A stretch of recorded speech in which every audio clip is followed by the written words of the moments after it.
I want consensus. Chaos, get in here.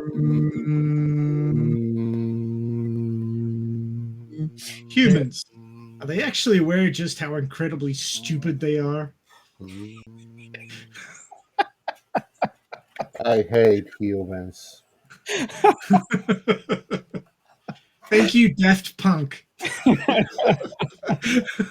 Harder, faster, worker, stronger. Basically. Hello again, and welcome to another episode of Science Fiction Remnant. I am your evil corporation. No, I am your host, Robert. Yeah, he's very corporal. I am your Captain Chaos. Was that a sneeze, man?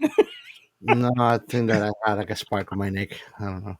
And I am your kumbaya bullshit scientist Ray, down in South Florida, otherwise known as Australia. So is it true that you come from the London and Oh, Yes, it's true.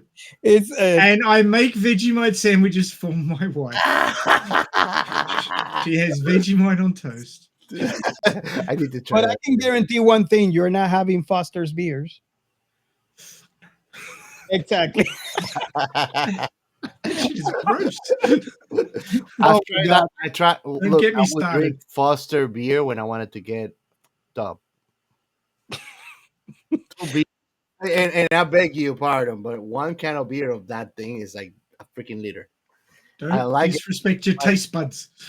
Yeah, I like it. It's just you gotta get fucked up. Oh God, where's this conversation going? Oh, I could take it in a really bad direction, but I won't. Tell me what you. So, what have you guys been watching? Moving on. What have you guys been watching? I finally finished Severance. I don't know if you guys have a chance to watch that show. yeah. Well, I'm doing this kind of deal where I kind of don't remember when I go to work, and when I come to work, I kind of like blank slate. So I don't know if I've been watching it. Okay, so you might be watching it, but you can't tell. Gotta talk to the other Geo. The other Geo. Okay, perfect. I don't think the world could handle another Geo person. Well, locally is tied up in a closed room. So yeah. Technology is a real thing. So I decided to do another rewatch. No, it's not Star Trek. Don't worry. Star Wars? No, although that's a good idea, but no. Battlestar Galactica? The rewatch No, that I'm going, listen, the rewatch please. that I'm doing right now you is made me proud, Spawn. of a, Babylon 5? No, hang on, that's not a rewatch. He hasn't watched it yet.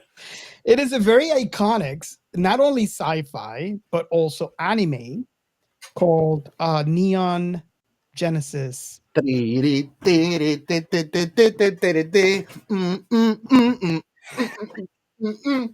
you're not on YouTube, you need to get on YouTube and watch this dance that she has doing. I'm in awe. I love Evangelion, bro. The shit. So Give it a month. Give it a month though. Yeah. I decided to do it. It's about time. I watched it way, too long ago. And I think I'm about a rewatch of this thing. So I started. I want to make a comment about that choice of watch IP that you just picked, Robert. And I want you both to confirm to me because you both know this musical band. But I will venture to say that Evangelion is like in anime. If you put it on music, it's like the Pink Floyd of animes. Easily. Because it goes psychedelic and they mess up a lot with like ancient history, symbolism. You gotta see a lot of shit about the Kabbalion, the Magi's, and Emerald Tablets in ancient Egypt, but you gotta see it like used in names in the show, and then they have like a symbolic use for it too. Like they work, it's crazy. It's a That hell is of a show. why.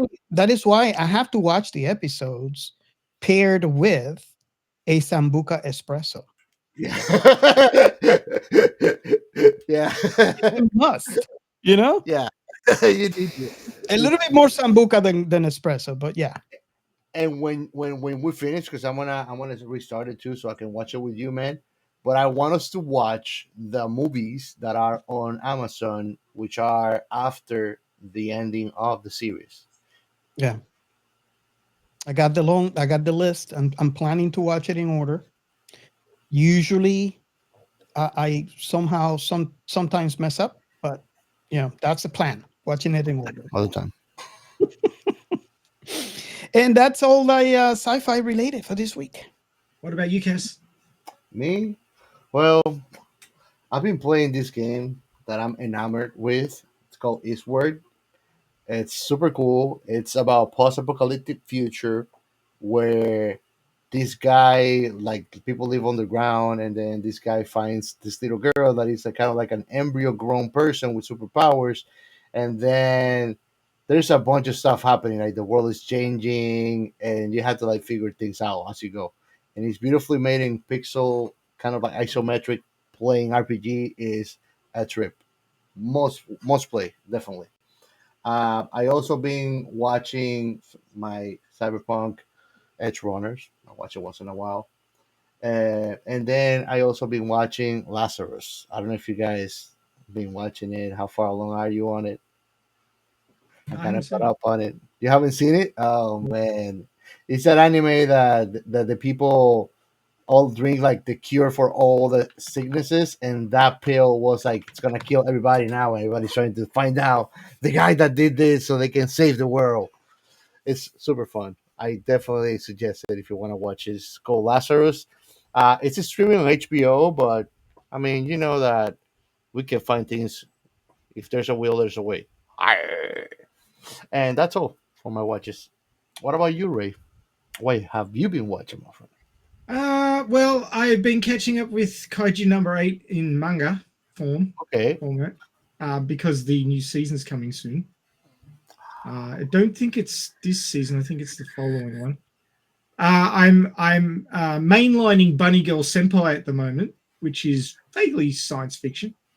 It's like science fiction adjacent, so I'm mentioning it here. But it has a single anime season and a bunch of movies. Is it Eki? Yeah. A little bit. Of course it is. If you're into sadomasochism, I guess so. Is it Moe? But the new season, which basically so it goes the first season, the 3 movies, and then a new season. So it's the university arc. So they finished in high school and now they've gone to university.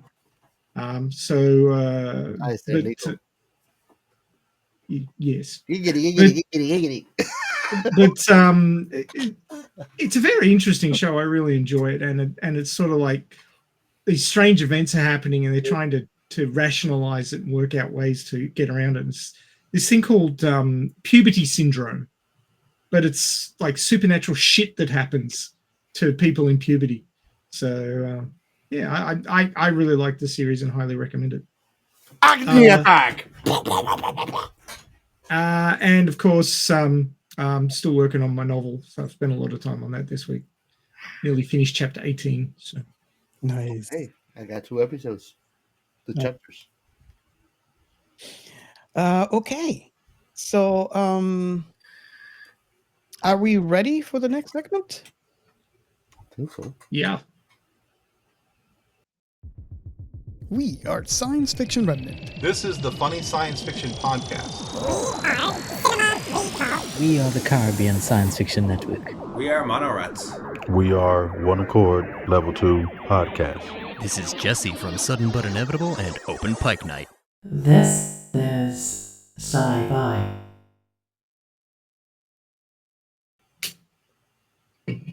And if you're new to the show, this is a segment where we highlight the hashtag, this is sci-fi. And what that is, you ask, is basically our attempt to unify the sci-fi community together into one flag. So basically, if you are a fan of that IP that you absolutely love and you can't stop talking about, or if you are a creator, that one thing you created that is your whole life, is your baby. You're already posting about it. So all you gotta do is just two steps. First, you're going to This Is Sci-Fi and follow it. Number two, wherever you are posting about that thing you created or that thing that you love so much, all you gotta do is add just one more hashtag. It's sci-fi to it. And what happens is once you follow that hashtag, you'll be exposed to all the other sci-fi IPs that other people are posting about it, and they're giving either something that they have created or something they absolutely love. And I mean, I don't get tired of repeating this, but one of the coolest things that I've seen under that hashtag is how you have that one IP that you don't want to give it a chance. And you have your reasons, right? Yeah, there is a reason why you pick stuff you like and you keep on it. And maybe there's a reason just equally right that you refuse to maybe watch or give this particular IP a chance, right? Which is it's okay. It's not bad of it. But what happened in this particular scenario is that someone that loved that IP that this person refused to watch wrote a post with so much passion that he piqued the interest of the other person, and now the IP gained another fan, and that is Oh, come on, man. I thought that you were going to tell me, and they still hated it. they gain another. That's a good story. When But, you you know, put that build up and then you say, and they still hated it. well, even on your point, Chaos, even on that point, you gain because you're exposed to someone else's perspective about the IP that you hate. You might, still hate or dislike the IP, but you gain a new perspective, and I think that's what makes us grow as human civilization, as humans, is to being exposed to other perspectives and become a better person, right? So that's what I love about the hashtag, is the fact that it exposes you to different perspectives, and it is still up to you to decide if you still, if you love it, you hate it, you still hate it, you still love it, whatever. But you learn the different perspective of other people as to why they love it, as to why they think that IP is the best thing under the sun. So this week has been a little busy on the hashtag. If you guys follow the hashtag, you already know what's going on. But I have been posting certain things that had gotten a lot of engagement. Yeah, it's all related to, in part, to questions and ideas that I had from articles that I have written for our Substack. One of them that I posted, and I posted everywhere, basically is sci-fi lovers, if you could jump into another universe right now, where would you go? Name your favorite multiverse world, movie, show, or book. Let's see the sci-fi universes we'd all choose. That's easy. Reality 2202. Exactly. That's Exactly. an inside joke for those who are listening. Yeah, so I know Gio would love to be there. I know that for a fact. No, he doesn't want to go to 2202. He just wants an AI in his head. So, that's great conversations there. Also in Blue Sky, I don't know if you guys know that we are in Blue Sky as well. I posted, what if another version of you chooses a different path? The multiverse might be real. Your choices could echo across universes. Comment and reply. What's your favorite multiverse sci-fi story? So why I'm reading these two posts is, I invite everybody that is listening to join in the conversation. But the conversation on Blue Sky has turned really philosophical, very brainy. So He literally has people second guessing if they should go for a coffee in the morning or no. okay, I'm lost. Well, because every little decision could really change your future. And now you got people second guessing if they should go for get coffee or not. Oh, it doesn't change your future. Your future continues, and so all the other futures where you choose as different choices. No, but that's the thing. Like you and I have had that conversation before, and the truth of the matter is that me going to get a coffee can change everybody's reality. In Ripple another effect, universe. fly effect, multiverses. Wait, yeah. Wait up. If you're not in YouTube, you should be in YouTube, so you can get Easter eggs of great things that are to come. Oh And yes. more. Oh yeah. So other ways that you could participate on the hashtag this is sci-fi, which by the way, just adding the hashtag and following the hashtag this is sci-fi is the easiest thing you could do. But if you want more, aside from joining our Discord and joining on the conversation, is also we do have a hotline as well. You got to do is call 305-563-6334. Again, that's 305-563-6334, and give us your thing. If you're a creator, give us your baby, the stuff that you created, why you love it so much, why you think people should be exposed to that IP. If you don't want to raise them, give us your baby.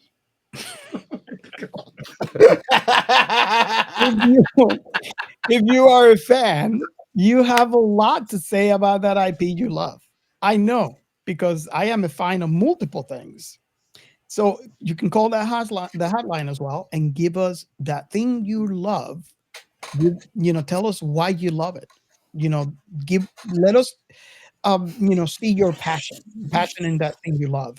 And Give us your baby. and for your permission, we would play that in future episodes. We're doing a show called Murderbot, and he's asking for people's babies. This is going weird places. Robert gave me the idea, and I just had to go. Okay, so before we move on, anything else you guys like to add to the this is sci-fi? Yes. Don't forget to give us your baby. Oh God! Oh dear. I just want to know what he's going to do with a baby. I had to. It's all right. I think my quote is filled up for the episode. I hope so. Is that a thread? Ray, do you want me to go for your baby? Should we move on? Is that a sign? I might lend you my baby, but you're not keeping it. No, I got my brother trying to give me 4 of his, and I don't want them. That's the thing about being an uncle, man. You have them, and when they become annoying, you take them back. I love kids, man. I love my kids. Okay, so Speaking of which, my son turned 12 yesterday. Oh, nice. That's a whole transition into a new whole era for him, actually. Look, he's already hooked on VR and gives me one-word answers. He's practically a teenager already. Okay. Different times, man. I grew up at that age, outside, running, getting bruises. yeah, good luck, man. Wish you the best. I've been waiting for Robert to kind of like shout outs, and he's lacking, bro. I'm Well, catching I'm waiting to see if you guys have anything else before we move on, but no one's telling me, right? Okay, let me ask. Do you have a Shout out.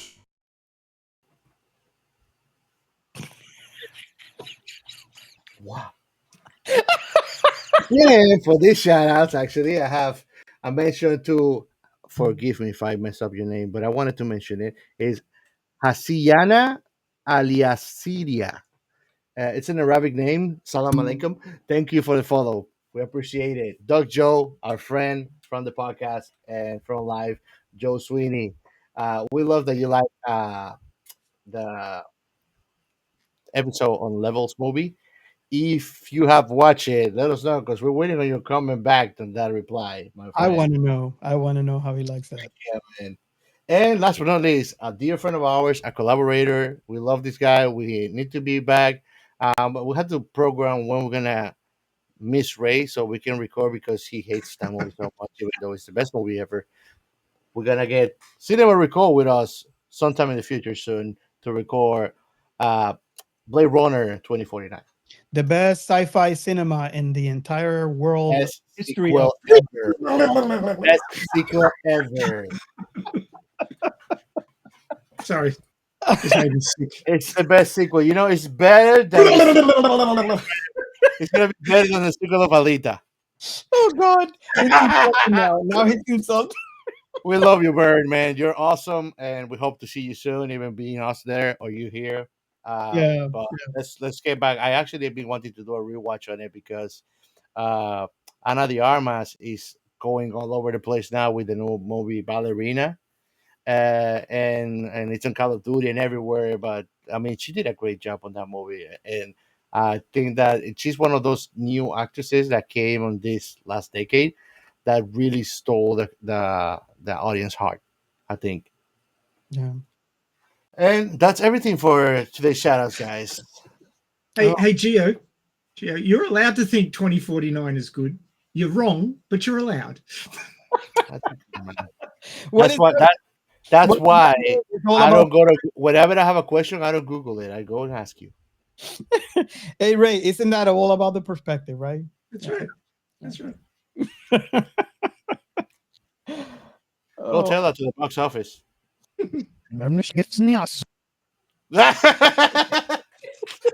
What was that? Screw you too.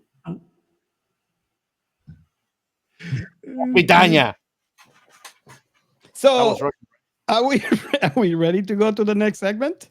Moving on. He's gonna hold his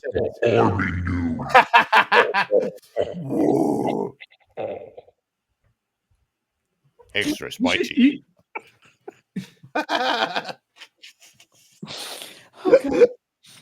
He really enjoys doing that shit.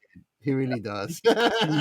He does. He really does. I do enjoy it very much. I would like an episode with Robert doing that voice the whole episode. Oh God. The funny shit is, I promise you, he's gonna forget that he has it on, and you and I are gonna be having a freaking laugh the whole thing. All right, man, you can go. And joining us on the show today is the Dark Lord himself.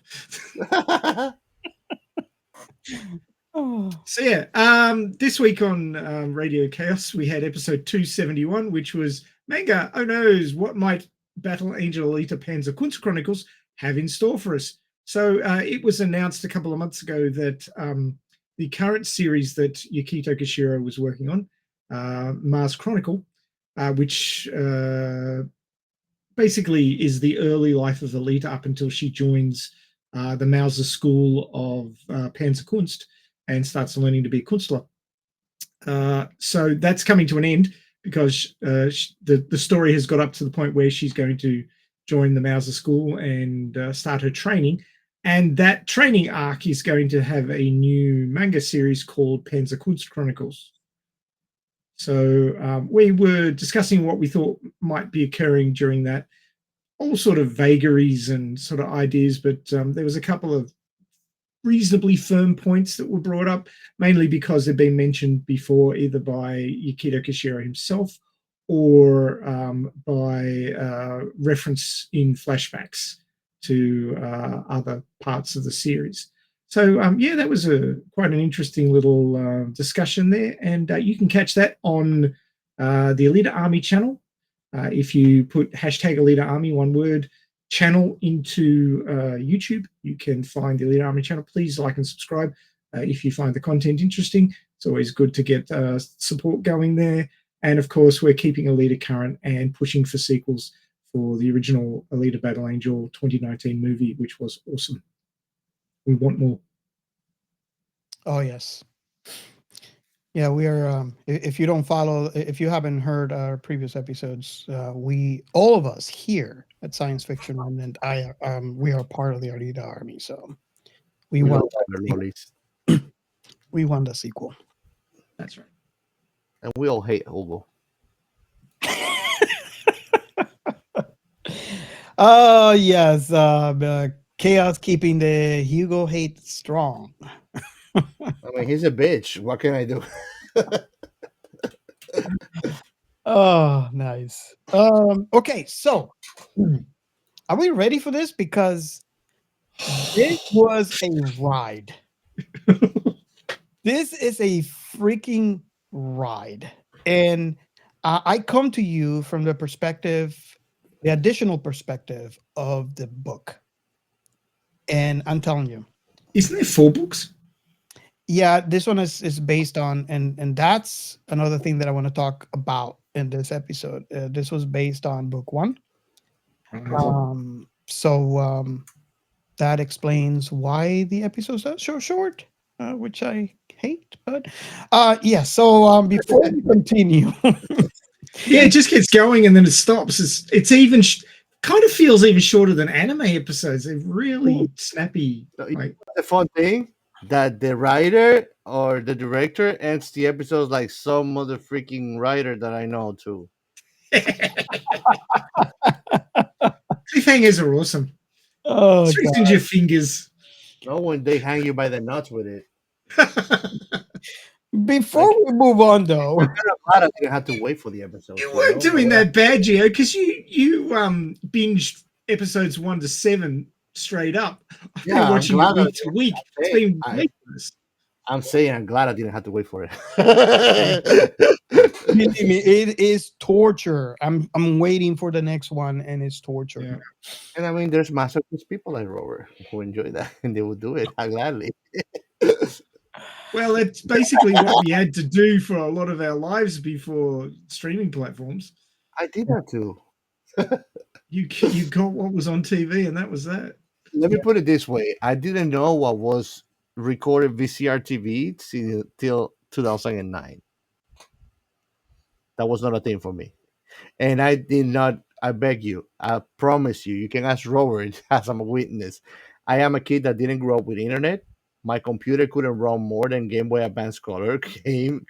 Didn't have internet again. I must say that. I would have to go to cyber cafes, and I didn't have a cell phone. I didn't grow up with a cell phone either. I had a cell phone at 17. His wife gave it to me, and it was not a touchscreen. It was an Ericsson. Well, at least it would survive a nuclear holocaust. Yeah. Basically, I grew up in a way that if you take away all my technology, it won't end my life. You know? Yeah. So yeah, no, I think I can relate to you, Ray. The times where you have to actually use a calendar and say on Monday at 6, I have to be home, otherwise I'll miss my show. And then you might have to fight for the TV with your siblings or your parents or whatever. Who had the problem of you recorded over my tape? Yes. Yes. And there's no way you can get that shit back. It's gone. Yep. My wife back in the early 2000s recorded over the final episode of a series that I was really enjoying before I got a chance to watch it. Oh, you do love her then. I can tell now by that. Oh, no, I divorced her. Oh, it's your ex-wife. Okay. Yeah. Yeah. She was my wife in the early 2000s. She's not my wife now. Just one word. Don't record over my shows, bitch. One word. Figures. Okay, so before we move on, do we have a plot? Well, yes and no. Because it's a series with a weekly sort of small episode kind of thing. The internet has plots for every single episode. Now, if I was to read those out, we'd be here for like 20 minutes. So what I did was I took the easy way out and asked Gemini to give me a 2-paragraph summary of the show. So this is what I got. Blame Gemini, not me. Don't blame the messenger. All right? Murderbot is an American science fiction action comedy series on Apple TV Plus based on Martha Wells' The Murderbot Diaries book series. It follows a media-obsessed private security cyborg or SEC unit that has secretly hacked its governor module and has gained free will. The SEC unit, which renamed itself Murderbot, is annoyed by humans and primarily wants to be left alone to watch futuristic soap operas. However, to hide its newfound autonomy and avoid being destroyed, it must complete dangerous assignments while protecting a team of scientists with poor survival instincts, that's an understatement, on a planet filled with giant centipede-like creatures and other threats. As the series progresses, Murderbot is simultaneously drawn to and appalled by humans. The scientists, often portrayed as goofy Silicon Valley stereotypes, are prone to bickering, group hugs, and discussing their feelings, much to Murderbot's chagrin. Despite its misanthropic nature and frustration with the touchy-feely work style, Murderbot repeatedly saves the human team from various dangers, even when it means facing other hostile sec units and uncovering corporate espionage. The plot also sees Murderbot grappling with suspicions from the other team members, particularly Garathan, about its unusual behavior and dealing with being subverted by a combat override module. The series maintains a workplace sitcom dynamic with occasional action sequences and humor derived from Murderbot's internal commentary and its addiction to melodramatic entertainment. Oh my God. And this was written by Murderbot himself. Yes, it was. Murderbot, otherwise known as Gemini. So just before you start with the questions, Robert, I just want to say that I get the feeling from the pre-show discussion that this show has hit each of us completely differently. Or maybe it has stressed different things to each of us based on our own experiences. And I feel like that's a sign of a really well-written show, that it can draw out different things in different people. I agree 100%. And I do want to say, if for all the other who are listening to us for the first time, this actually came about from an idea, and you guys can help me elaborate whose idea it was, to actually do reactionary videos to trailers. Yeah, pre-release trailers. So anybody wants to give up the name of the responsible party? The reason why we're doing. Was it Angelus or was it Anthony? It was Angelus. Okay. Because Anthony has actually too, and I didn't mention him in the shoutouts, but I don't want to miss a chance. Go check Tab Creations, Shadows Over Souls. Yes. They're really awesome. Good. Really it's good. It's a tabletop role play game. These guys got me addicted into it, and now I'm just a role playing junkie. Go and check him out. He's awesome. But Anthony actually gave us a couple big hitter movies and shows that we never covered too. So this came about from the idea of us doing a reactionary video to trailers of things that are announced that are coming up. And if you are looking in our YouTube channel, which you should subscribe, you're going to see previous to this episode, there's going to be another video called Murderbot, and it's our reactionary video to the trailer when this was announced. And because of that trailer, the reactionary video that we did, in the comments, from one of the comments, I learned that there was a book, which I was like, really? And the same day I actually bought the book. So why am I telling you all this, aside from you to like go in and check it out? Because it's going to be really interesting, because you're going to see us in that video reacting to this thing that we never seen, and now you're going to hear our comments because we've seen it. So it's going to be interesting to watch the different dynamic between how we interpreted what we were seeing on that trailer versus now that we are going to interpret what we are, now that we're seeing the actual show. But the reason why I'm bringing this up is because I feel, and this might be a question for the two of you there here too, I feel like this is exactly like an anime. And here's the reason. I read the book. I was reading Space Mercenary, which is an anime that is not out yet. The book is out, and I've been reading all the light novels on Audible, right?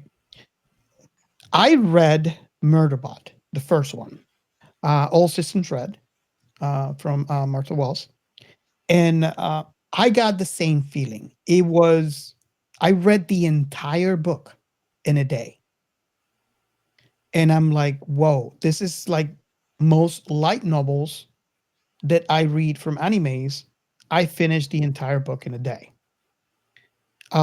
Granted, it's Audible because unfortunately I can't, because of what I do, I can't sit down and just read text. So what I do is I put it through, as I work. But I was like, I actually read it prior to the first episode being released, right? So I was like, this might be. I'm getting deja vu feeling here. Like this might be just like an anime. I wonder if the TV show is going to be the same. And guess what? It's exactly the same. And as a matter of fact, I think it might be shorter than most animes that we watch. And that is one of the frustrating parts with the book and the TV show, is that now I'm collecting points so I can get the entire series, so I can read on Audible. And the worst part is the TV show, the episodes are so short, you finish, and now you have to wait an entire week for next Friday to watch what happens next. So I know Gio is not experienced to this because I believe you watched the entire thing today. But I feel like Ray and me are in the same boat here. We're hating that thing. Oh yeah, but it does get you excited for it drops on a Sunday for me, so like, oh, it's Sunday, excitement. Yes. So I just got one thing to show you guys. I love having a 3D printer. I hate humans. He's 3D printed a Murderbot. That is cool. nice. That is so cool. And if you're listening to our pod, just wait a month and go into our YouTube channel, and you too could see what our very own Captain Chaos has printed.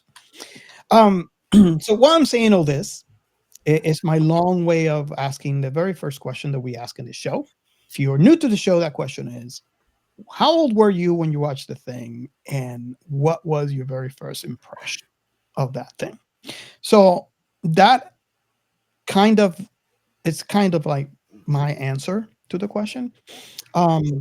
Aside from the, and I would like to add to that, An answer question. entire book show has been a complete blast, and that's what makes it to me so frustrating, is because I enjoy it so much and I want more, and I have to wait.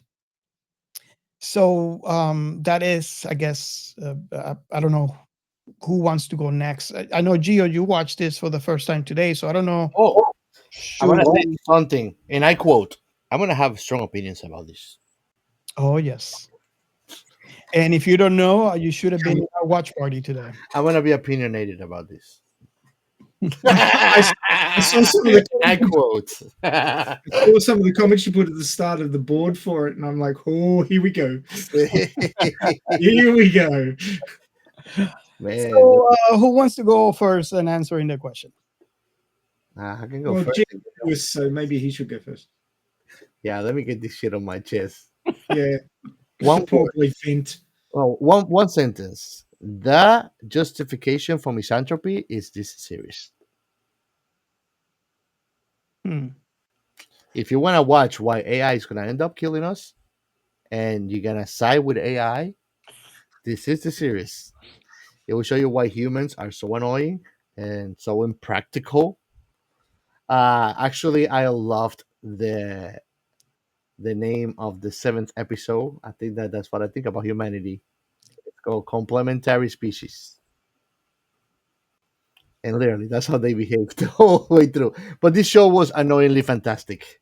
That's what I had to say. Annoyingly fantastic. It keeps you hooked. and it surprisingly has you siding with you who with you less expect to. It's very interesting. And how old was I? I think that we watched this thankfully as a product of the suggestion we got from Angelus. Mhm, mhm. So about what, 3 months when I watched the first episode? Yeah, I think it's just about right. And it left me wondering why Ray that likes this hates so much Prometheus. Like it kind of like confused. Ray, you're No, not gonna let it go, man. It's no, it's got a completely different vibe. Magneto was a great AI too, Robert.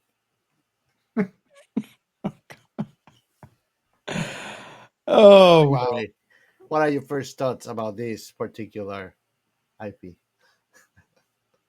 Who are you asking? Like, what do you think? What are your first thoughts about this particular IP? Well, I thought it was going to be a bit of fun, but it's kind of got pretty damn serious. Like, from a storyteller's perspective, it's got excellent balance. You've got the Murderbot who just wants to be left alone and watch his soap operas, and yet he's got to fake following orders so he doesn't get found out. It doesn't work. He gets found out anyway. And there's that one character who not so much finds fault, but just is paranoid about every single thing he does, even when he's saving their lives. He's like, oh, he only did it so he can kill us in our sleep later on. It's like, why would he do that? He could just gun you down. It's like, you're a fucking idiot. Which is, the misanthropy that Gio's sort of going on about. This show is gonna make you want to put your head through a wall. There's a few people in this show that need a good punch in the liver, I swear. Oh. With a broken rib. Oh, Yeah. nice. Oh, Liver punch is apparently the second most painful thing you could do to a man. The first one is a kick to the nuts. But don't be so harsh. They just deserve to hit the pinky in a nightstand or a car door. Done that before. God, it hurts. Just get a cat. Just get a cat to scratch your shin. That's fine. But yeah, I mean, but Gio's comparing this to the characters in Prometheus. And it doesn't have the same vibe. The characters in Prometheus basically used Occam's razor to show what they should do, and then went and did the exact opposite. That's why I call Prometheus dumb in space. Because they had all the tools in their hands to save their own lives and just ignored them. And what do you call this? This confused Interstellar version? I mean, this is a bunch of hippies completely out of their like they pretend to be scientists, but they know they're not. Oh my god! You have Dr. Mensa, you have Dr. Garathan, you have attorney Pin Lee, Dr. Ratty, Dr. Barawaj, and Dr. Arata. I have an explanation for all these people being called doctors. You want me to tell you what it is? This is what happens when a doctor graduates using ChatGPT. That's right. So, based on what I know, Dr. Arata is based on what's that science of biology? Not the human biology, but the animal biology. Yeah. Fauna. Animals. Bardwaj. Oh my God, I can't remember what Dr. Bardwaj. What's her specialty? Oh my God, it's gonna bug me. Dr. Rathi is worm travel technology. Ping Lee is just an attorney. Ping Lee's only there because she's involved with somebody else in the team. Dr. Arata. They're wife and wife, and Dr. Mensa, and again, for all of you out there who don't know about this show, we spoiled the crap out of things. Yeah. So this is one of those spoiler moments. She turns out to be I want to say like the president of the Preservation Alliance. Their leader. So she's the head, the ones that controls the entire planet.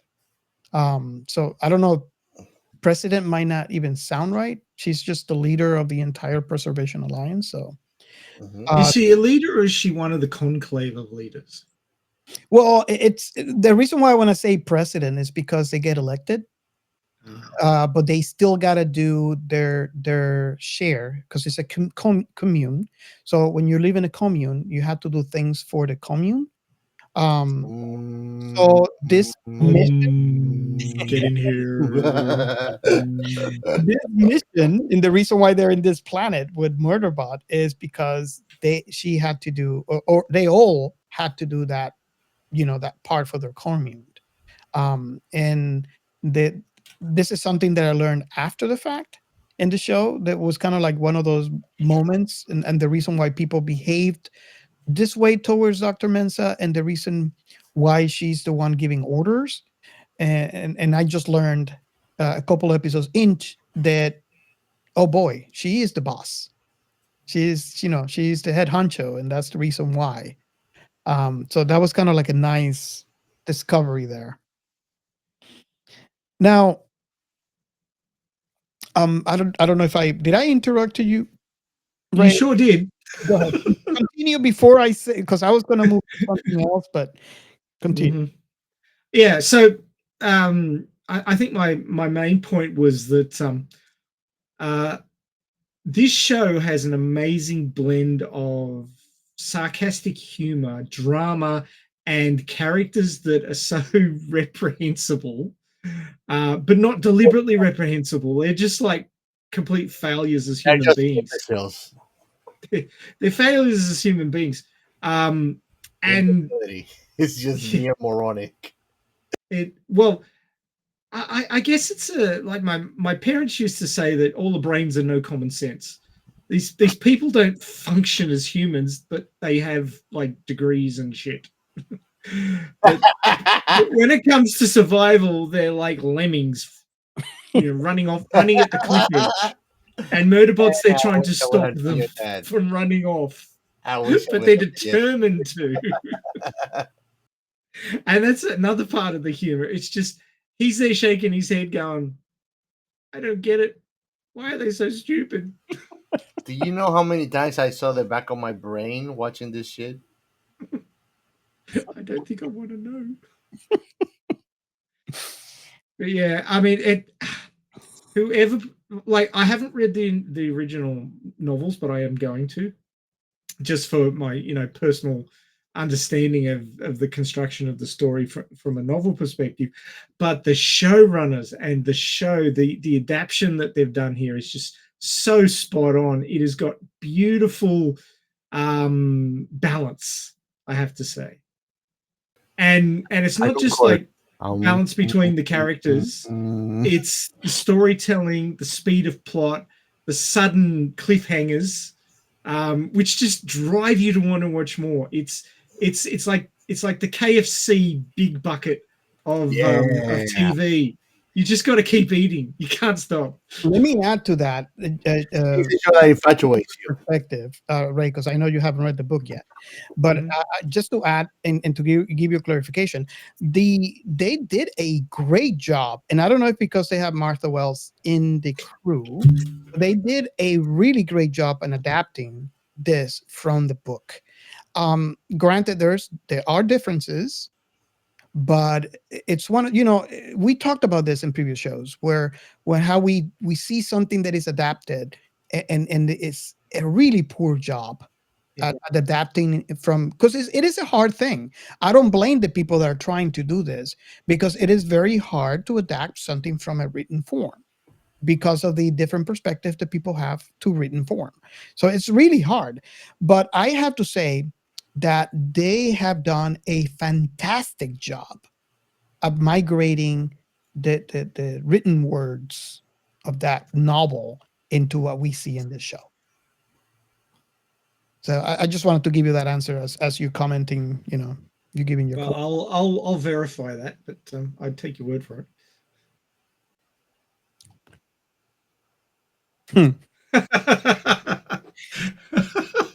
Should I be afraid? For those who are listening to us laughing our heads off, it's because Gio's got his Murderbot model on the lip of his cap. He's got his sunglasses on, and Murderbot's just sniping from the lip of his cap. So. Yeah, he's attempting to murder us. Yeah. I mean, I was just at your house, Robert. If I wanted, in the name, I would have done that. Oh no! But you're going to turn on us and kill us all.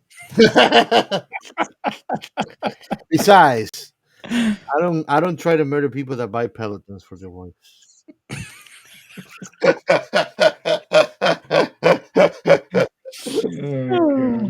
Yes, I remember that commercial. Yeah, it was on the news. Oh boy. Okay, so I kind of lost my train of thought here. I was derailed again. This is what chaos does. You're welcome. So you were telling us about your first impressions of the show. Yeah, I was and again, I mean, Martha Wells was part of the I guess she was in a directing. No, she advisory? was advisory on the show. So I was gonna say maybe that did help with adapting this, but then again, there has been so many others done in the past where they have the actual writer advising, and those other things didn't turn out as well. Yeah.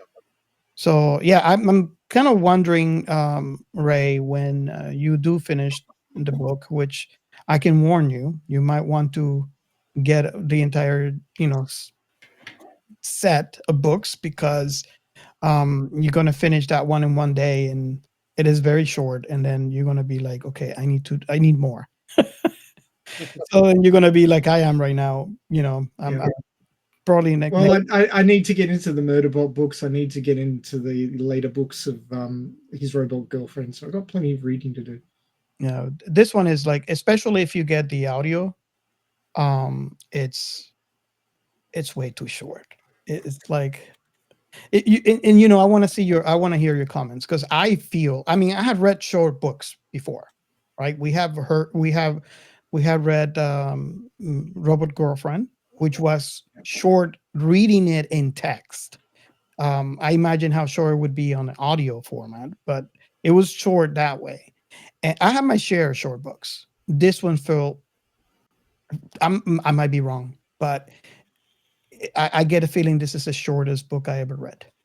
Well, just having a look at the wiki, we've only got 3 episodes to go. It's only a 10-episode series, and with the episodes feeling like they're something around 20 minutes each, it's not a lot of content left. So the shit and the fan are coming together very quickly.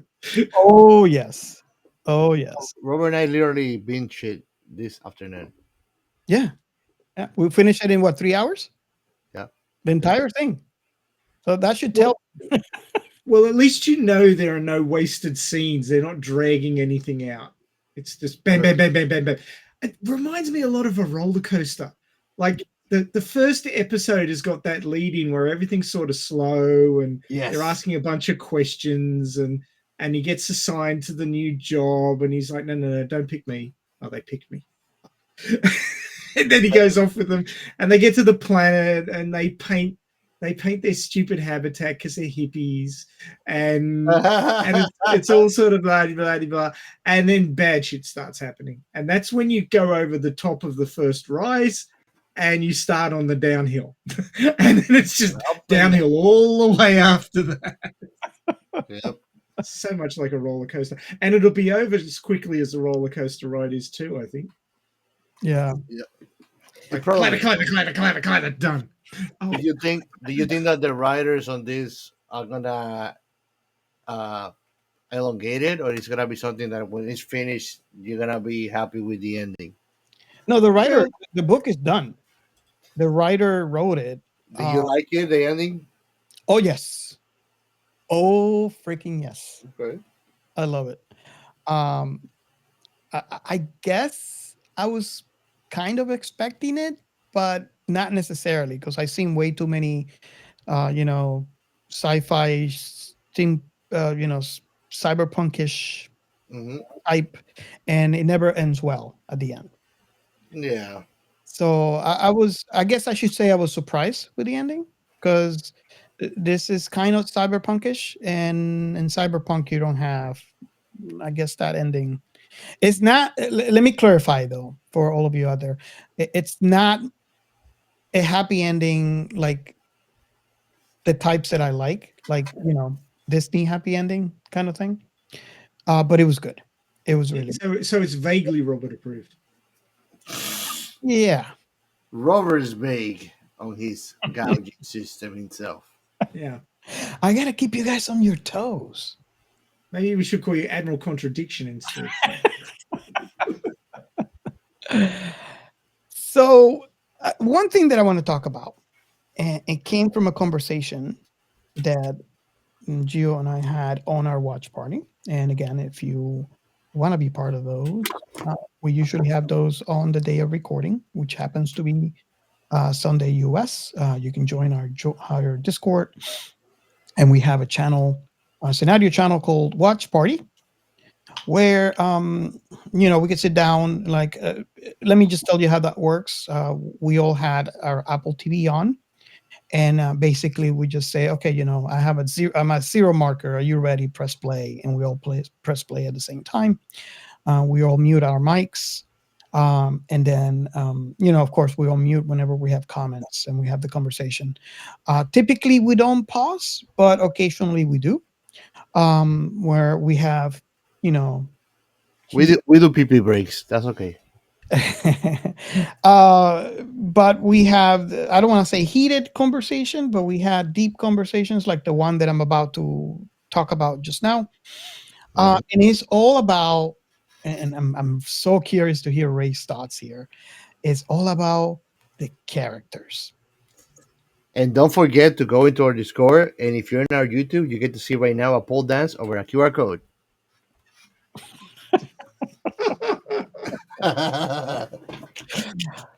So, what I mean by characters, right? We had a interesting conversation, and I don't know, hopefully, Chaos, you do remember about, Dr. Menza and Dr. Garathan, Yeah. and then the others. Yeah. And the fillers. The background card, the NPCs.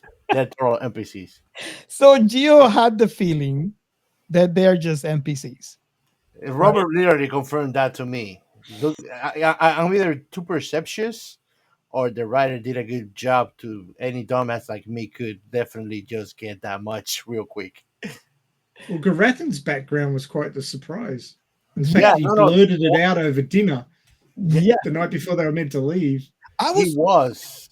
I was really surprised because I wanted to know why he was such a-hole. A paranoid a-hole. Yeah, and it explains so much, even how he behaves towards Murderbot. It explains everything.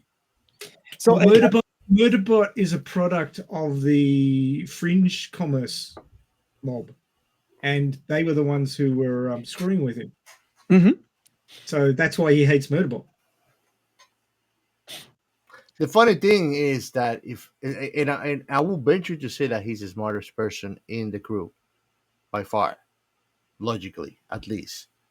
And I would think that by that, and that's why I detest. It's what I was telling Ray in the pre-show.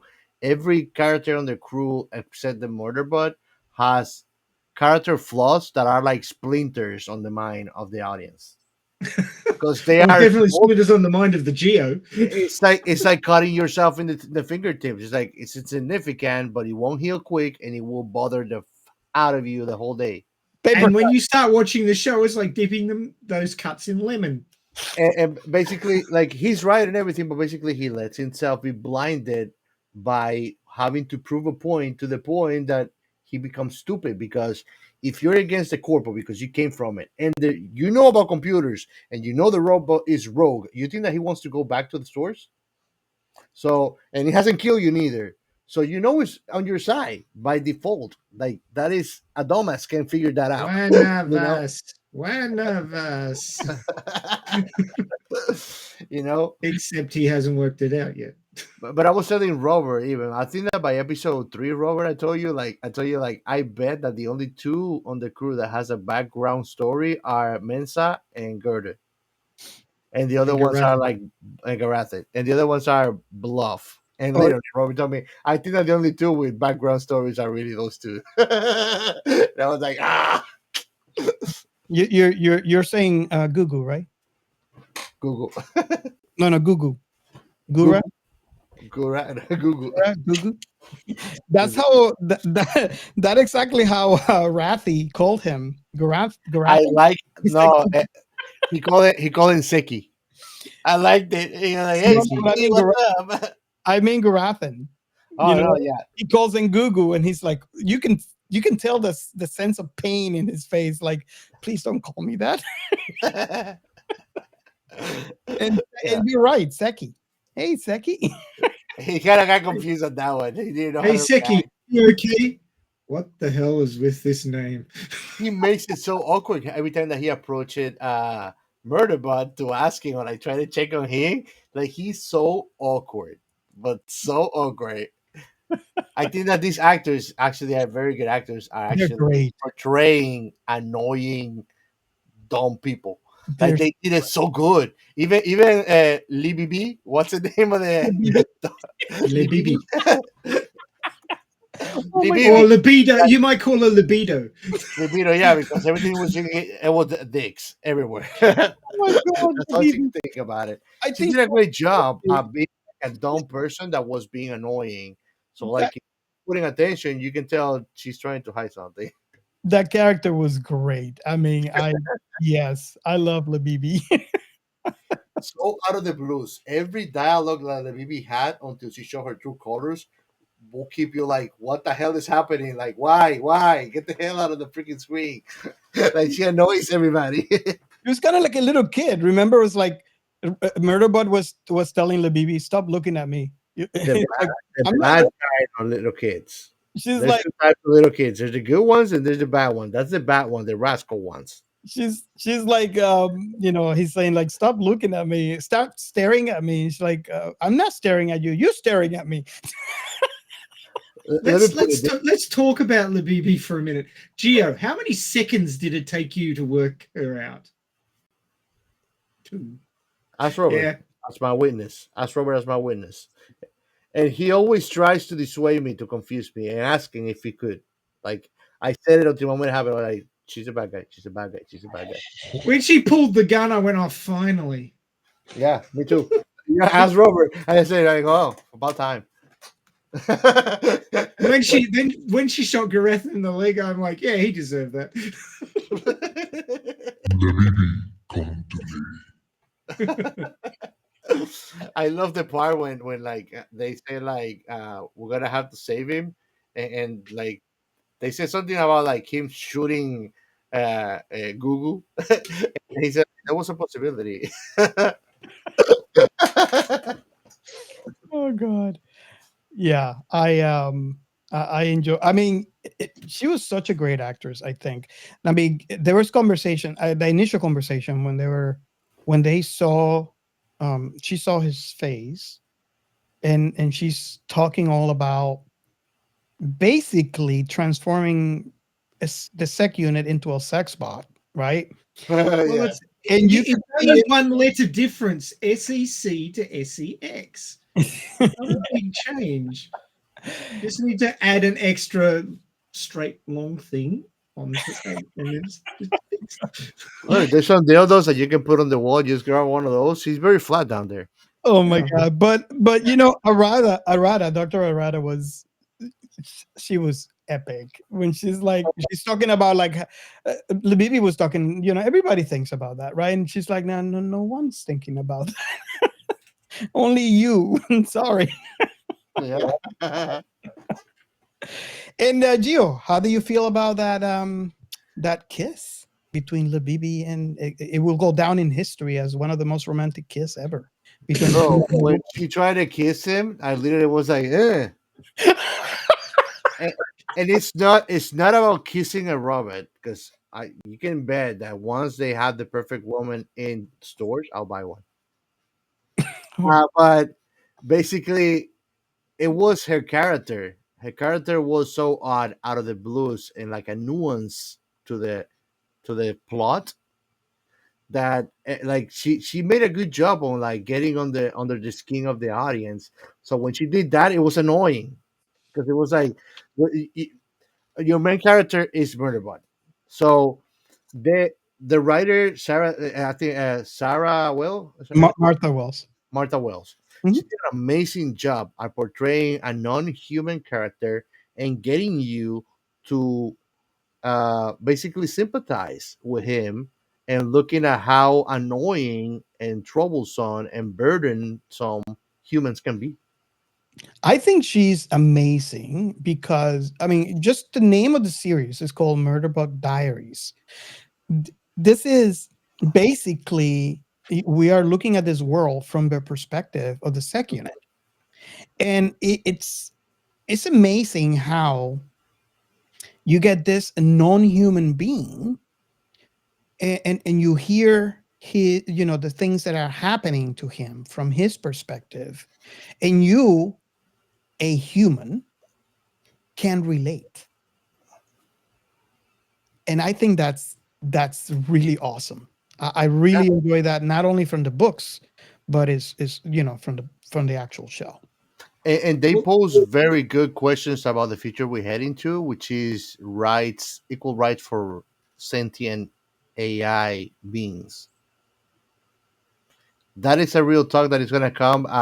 Mansa did touch the the philosophical problem to the core with a simple question when she said, "If you like." We've talked about grown AIs, like they say, like they show it on Alicization, SAO, for example. So it is not anymore something that you just build out of the ground as a program. You have to raise it. So imagine something that is raised like that with understanding of self awareness and is forced labor. What do you think it's going to want to do? Break free. And it's going to do whatever it needs to.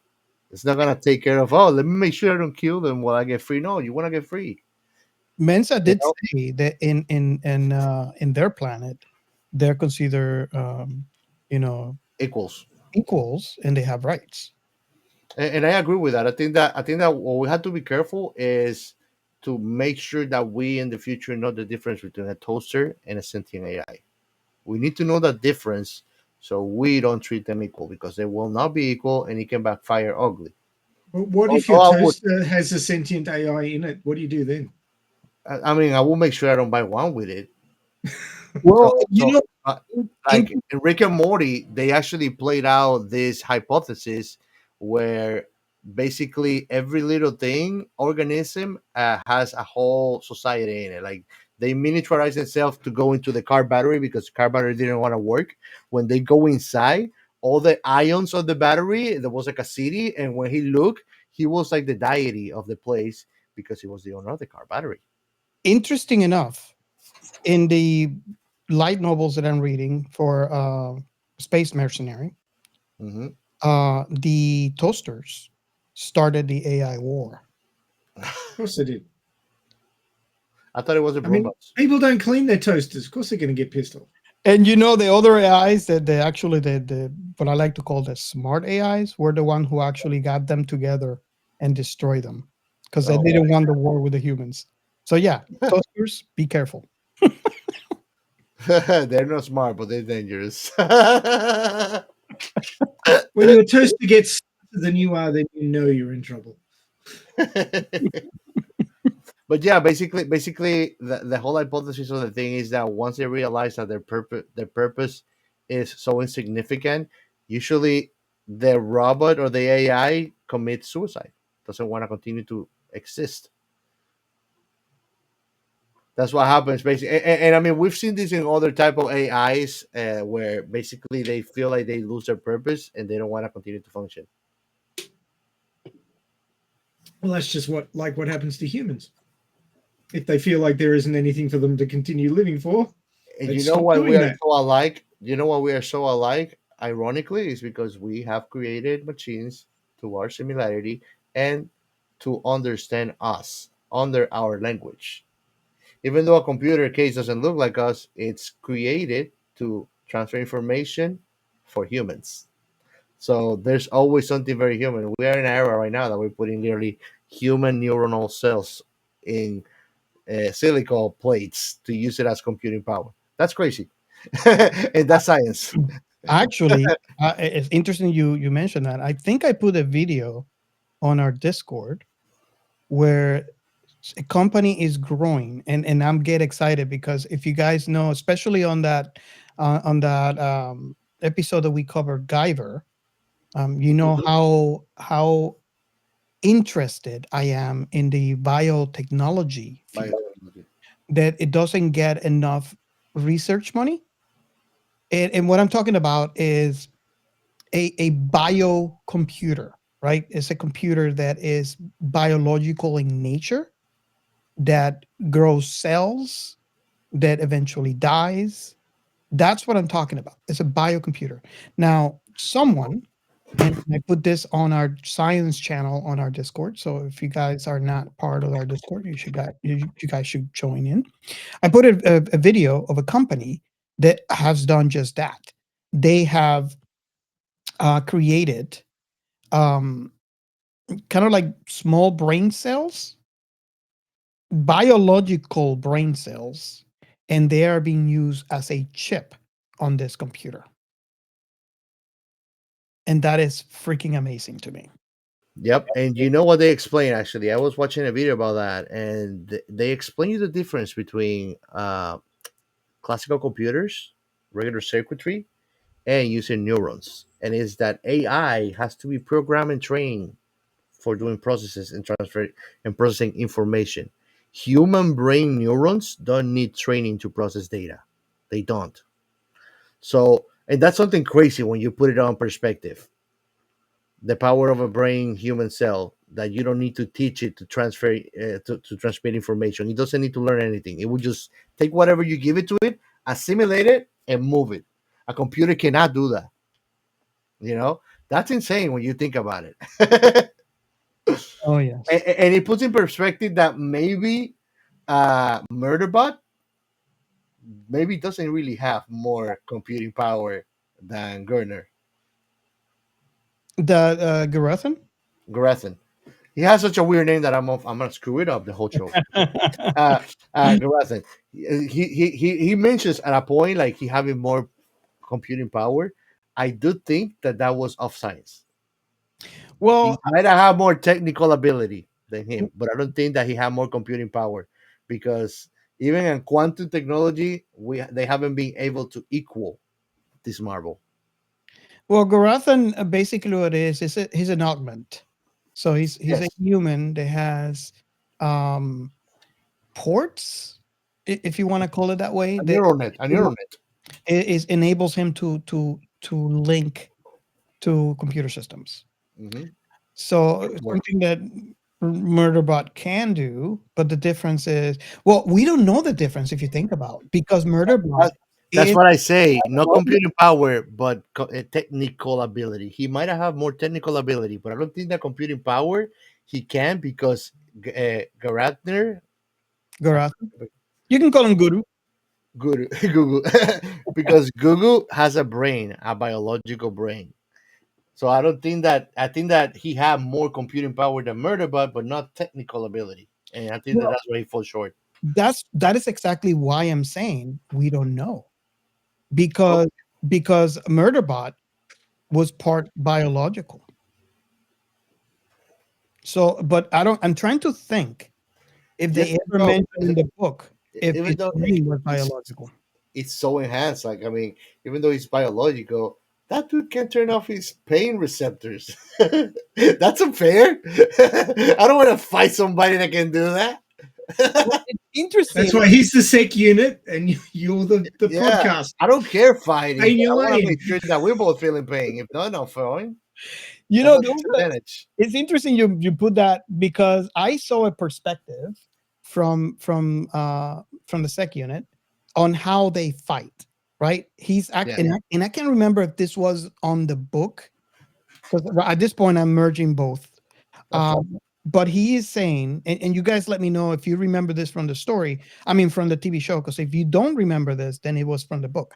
And what he's saying is the perspective of fighting between a human and a sec unit is very different. He says a human would fight knowing that they're fragile, right? Yeah, no, that's in the book.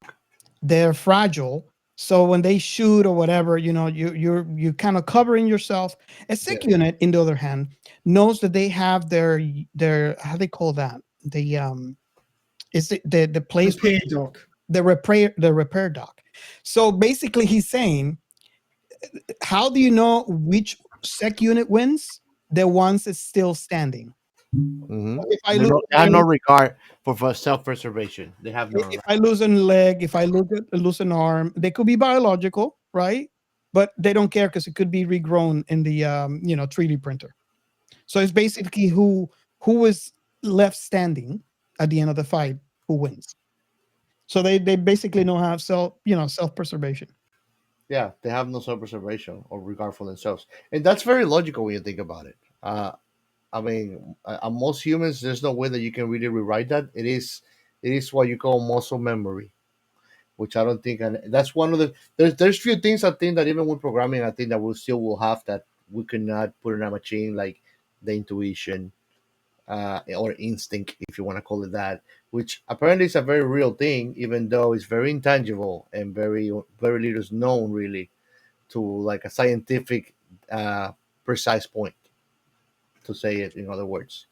Can I say something to that point? And it's I'm drawing on Alita Battle Angel because, of course, I would in this situation. Very relatable to Murderbot too. Yes. Yeah. So sec unit is basically a constructed cyborg. Rather than taking bits of a human and putting them in a machine body, he's basically 3D printed the whole thing. Well, synthetic, you will call that in cyberpunk world. Yes, he's a synthetic organism rather than a modified human. But it still has the same effect in that. Well, this is in the manga, and it is a rather large spoiler. So if you intend to read the history of Alita Battle Angel in Mars Chronicle, haven't got to it yet, which is in fact sitting right there behind me, volumes 1 to 10, which I need to show it. Be a show off because I don't have my collection. So, yeah, bro. Nice. So there's 10 of the 11 Tankobon volumes. The 11th one hasn't come out in English yet. Oh yeah, guess who's gonna read manga? So read books backwards. Basically, in that, and this is the spoiler, Alita has a different concept of combat because she's never had a biological body. She's been in a cyborg body since she was very young. So she is unconcerned with losing a limb. Completely unconcerned. She's a raised killing machine. Like she was raised under military training. Yeah. But it's commented by other people who were biological and then were converted into total replacement cyborgs. They still remember having to protect their body because it was easily damaged, and they have that muscle memory. I wouldn't call it muscle memory, but I'd call it sort of fear response. Yeah. That fear response is ingrained into them. She does not have it because you can tear her arms and legs and she doesn't give a shit. She'll still bite you to death. There's no flinching. She'll chew your knees off. And Murderbot is much the same way. He was never a fully biological organism that had to fear losing a limb because, you rip a limb off any animal and it bleeds out unless it gets medical treatment very, very quickly. And that's what you've got to be afraid of. Because you lose a limb, you're basically dead. But a cyborg loses a limb, it's like, Oh, you can still look at Murderbot in the eyes, Yeah. Disable him like that. You But can it's a completely different psychological perspective on injury. Yeah. I mean, imagine yourself not able to flinch at something unexpected. That is something hard to imagine. yeah. So I guess we can go into the following question that we do in the show. And I have a feeling that's going to be a hard question to answer. Oh yeah, I know which one you mean. Going to be a hard question to answer. So the question that we normally ask in this show, if you're new, is out of the entire thing that you watch, typically this is just one episode. The only reason why we decided to do the entire thing is because we were already watching it, so why not? But Well, I'd say it's not just that, but it's because it's quite short. The episodes are quite short. So if we did one episode, there wouldn't be all that much to cover because they're short. yeah, it would be like we just said. I mean, Gio and I finished this entire thing. I mean, not the entire season because there's still 3 more to go. But what was available at the time of recording was all the way to 7, and we finished all those in about 3 hours. So that should tell you how short they are. So the question that we ask, which I'm dreading asking, is what is your favorite scene or moment on this thing? And it is so, I'm thinking, and it's so freaking hard to answer because honestly, They're all so freaking good. There's at least one every episode. Yeah. 1 or 2. Yeah. And we're talking about a 20-minute episode. So that's And what do you go for? Do you go for drama? Do you go for comedy? Do you go for deadpan humor, or like the sarcasm? What do you actually go for? Because it's all so good. Do you go for La Bibi? Okay, so I think I'm gonna do something different for this episode, and I guess the only fair thing to do to be able to answer this question is, I guess, what would be the first thing that comes to your head when the question is asked? Oh, I've got one. Because it really doesn't matter to me because the entire thing is freaking awesome. Yeah. Okay, Ray, you go first. Now, this might seem weird, but when you asked that question, the first thing that went into my head was the episode where they've gone to the to the other group's habitat on the far side of the planet and discovered that they've been wiped out, and they get attacked by the black sec unit, the new sec unit, and like sec unit's trying to look after himself. He's trying to be a bit more human. He's trying to be a bit more self-aware and possessed of self preservation instincts, but he hasn't got any. So he's trying, but he's failing to preserve himself like repeatedly, and it's pissing him off. And he's fighting the black sec unit outside the habitat, and he's getting the shit kicked out of him. Gets a big hole blasted in his side, and he's like losing. And he's going, well, this sucks. I should have just run off and looked after myself, and I'm here fighting this thing to save these idiot humans, and I'm losing. This is just the worst of the worst. And then they show up with the hopper, and they land on the black sec unit and just squash it. That was nice. That was just like, he's just like, now I feel even worse. They had to come and rescue me. It was this beautiful move. And then he goes, oh yeah, and I'm being hacked by this combat override thing, so now I have to shoot myself. Yep. It's like, oh shit. But that's the Poor thing. guy. It was crazy how the prime directive always was to protect them, no Yeah. matter what. That was never in question, even when he didn't like them. Well, the question is this though. Remember, his governor module was hacked, so that wasn't really a thing that he had to do. So I understand why he was doing it, because if he goes back to the company and something happens that he's Yeah, free finally, so he's gonna we're do it. back to the same argument. It's like he didn't do it with intentions, but still, the effect of his actions is permanent and good. You know, it's Yeah, like he doesn't want to save them, but he still does. You know, because I mean, honestly, he's a smart robot, and he wanted to kill Rogue and escape. He should have just killed them all and go off with a nice ship for himself, dump them somewhere. the problem is it's kind of a reflection of how we have to deal with the people we find to be not worth our time on a daily basis. Like, because of social necessities and expectations, and the power of law over us. You break the law, you go to jail. Nobody wants that. You have to put up with people who just aren't worth your time, and you have to either work with them or put up with their bullshit demands. The customer is always right, even if they're a complete moron. All this sort of crap. And now this you show, know why people kill people. We know. and this show reflects that perfectly.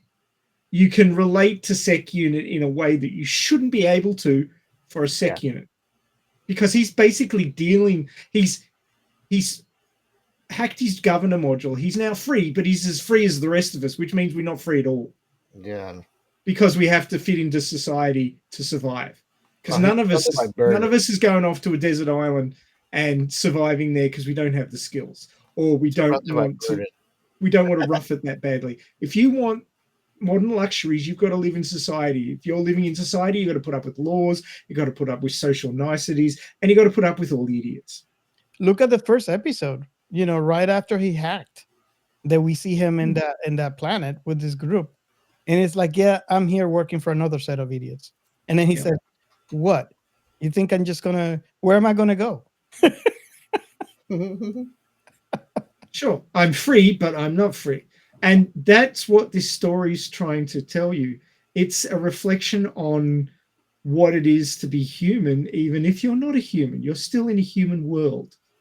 And therefore you have to fit into it somehow, or they're going to melt you down. And the first episode, he was like, oh yeah, and they'll like burn off my biological components and melt down my non-biological components, and that'll be the end of me. So I better not do that. Acid bath, speech. You know what's the truth of the matter? I should have taken the acid bath. they kind of omit to mention that he always had the option to back himself up. But he chooses not to because he doesn't want to miss his Star Trek episodes. Yeah. You mean Sanctuary Moon? Well, when you think about it, I think that Sanctuary Moon is one of the things that keeps him human, I think, is the attachment to it, because he's literally renouncing to more valuable data in order to have something that is really irrelevant when you look at the practicality of it. There's 2 points. I mean, there's 2 points. There's a lot of moral messages and teachings in movies and TV shows. There is a lot, but it's not the same that having actually a compendium of concentrated data on formulas and sciences. So look, it costed. They literally portray how it can cost you not having information you have. When he deleted the manuals to repair the hopper, because he wanted to have more space to have the space hopper at the 19th season. But it was only a backup, the hopper manual. Yeah. So I do agree. And the thing about him getting addicted to dramas is that while he hates humans and thinks that they're all idiots, he's addicted to human drama. Yeah. So and that's probably why he, in the end, decides to save the colonists, because they're just a whole bunch of more human drama. And while he dislikes them for the way they impact him and affect him, he's enjoying the drama. You know, you mentioned something and remind me of the scene where Dr. Rafi and Pin Lee were at the controls of the hopper, and they're talking about Rafi was talking about making babies.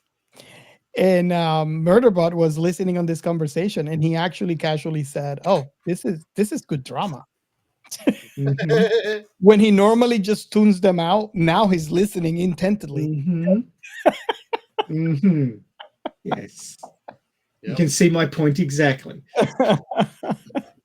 He is it's like a car crash, you know. You want to look away, but you can't, and that's how he feels about humans. He wants to look away, he wants to hate them, but he can't because it's good drama. I guess to answer my question, I guess I'll go next. Yeah. The first thing that came to my head when I was, discussing or postulating the question was the last fighting scene that we saw. I think it was episode 7, if I'm not mistaken. Yeah. Oh my God. You And can there I was staring off into the bush and suddenly discovered that newer sec units can hack my what was it? My sensory unit or no, his threat assessment module. oh, okay. He's fighting this sec unit to try to save these people. These people feel that they are Superman, so therefore they join on the fight like they could fight a sec unit. One just throw One of themselves. them, One throws themselves at one, and he hits a brick wall. He pulls. I think it was what was her name? Arata. So he pulls Arata away, and then the other sec unit just punches him. So he's getting hit for these people, and then at that moment, Pin Lee grabs the rock, and he hits Murderbot, not In the the other. head. yeah, Yep. total fail. I'm- Fail, bro. like- I'm helping. Oh, by the way, I was gonna mention that as one of my favorite scenes, but fuck it. But they just had gotten bookcaked by 2 aliens, giant aliens, that showered the ship with cum. It was actually embryos. Or of- embryos, eggs, whatever. It Yeah. was alien caviar all over the ship. And after they copulated on the ship, they thought they were gonna get killed by those monsters. Oh my God. So, So yeah, yeah. the only reason they survived was because of the monsters has been trying to kill them all the time up to this point. yeah. That's the National Geographic Interstellar. Yeah. Oh god. I think one of the reasons why I like that scene is because it encapsulates what, in a very violent way, what Murderbot is going He's through doing. Yeah, what he's Yeah. doing. by trying to save these people. You know, it was just epic. I mean, what was the first thing that one of the crazy trio did when they step out of the ship and the embryos were hanging in there? She was like, "Oh, like, oh, my job about it," and like, "Oh my god, this is so beautiful. They're copulating." Oh You're my- like, "Yo, you're about to die, man." Yeah. I kind of regret it. I kind of Danger regret it. sense -5. I did regret deeply that she didn't touch the embryos. Yeah. She It would have would've been eaten rather It would than have make better the show. Black Set. Yeah. But that's, you know, that's like one complaint I have. It's like nobody has died in the crew yet, and like there's at least 3 that I'll be glad to see go in the most painful way. Nala Bibi, come on, man. Like Bibi was one of my favorite scenes, bro. Like that. Imagine that the show kind of like keeps you edging all the time, and that's when you bust. When the baby's head goes open the wall. It was like, oh, great. That's nice. And then I exploded Labibi's head. No, And I liked it. And then it's like kind of like they ruined the vibe because instead of being grateful that they get saved, they all freak out and look at him like he's a villain. You know, I understand that they first-handedly see what Murderbot is capable of, although they should have known this from the very first moment that they landed on this planet, right? Yeah. And I think that the fear is justifiable, right? That he's able to blow someone's head in just 2 seconds. But the fact that they are still alive after how many days? It should tell them that they are safe with him. This is why anime is better than any other type of media. I learned this on Mushoku Tensei, and I quote, "How can I be afraid of you when you just saved my life?" And these guys saved their lives so many times that I wish he didn't. I'd like to see him just stand back and go, "Nope, you sorted it out." But you know, it's like that question like encases humanity itself in a very logical way. Like, how can I be afraid of somebody that just saved me? And it's not like he's getting like big alien claws and becoming something disgusting to do it. He's just a humanoid shooting shit up. You know, he could be ugly and get like scary. He's not. He's despite his modifications, he's being exactly what they need. In fact, he's been better than what they would have got if he was governed. Being a support psychologist with them. Literally. You know, I think he's taking off the mask and going off rails with them. That was him desperate, trying to help them, doing 101 psychology probably. No, actually, everything he's doing, he's learned it from his shows. Yeah. And I feel that these people would have been dead if they would have not picked him and picked one of the newer sec units. Well, yeah, because one of the newer sec units would have just turned on them in a second. The Star Trek themselves a bunch of hippies lost in space. They would have been dead hippies. Dead hippies. And you know, there's a lot of clout about the rise and fall of Sanctuary Moon and how great that was filmed. It is a, you know, it's a bit, right, for this show, because that's what, you know, supposedly the favorite show for Murderbot. But they did a great job with that, and a lot of people are talking online about it. Yep. So it makes you wonder if they eventually would make it a thing. And he even kind of answered questions about what happened, why they canceled Cowboy Bebop after the first season. Now you know what happened to the actor Spike. Is that he had another big project. Murderbot. Oh, nice. I've seen him somewhere. Thank you for clearing that up. Hey, by the way, Ray, I wanted you to try and read Robert's name tag. Oh, not again. I did it once and I nearly broke my tongue. It's your turn. It's your turn. Oh, man. We're really going to have to, you know, go through that. Yeah. Oh, God. My battery's going to run down before I get to the end of it again. You know that, don't you? There. Where you go? Oh, my God. His name is Sec Uni for K. No,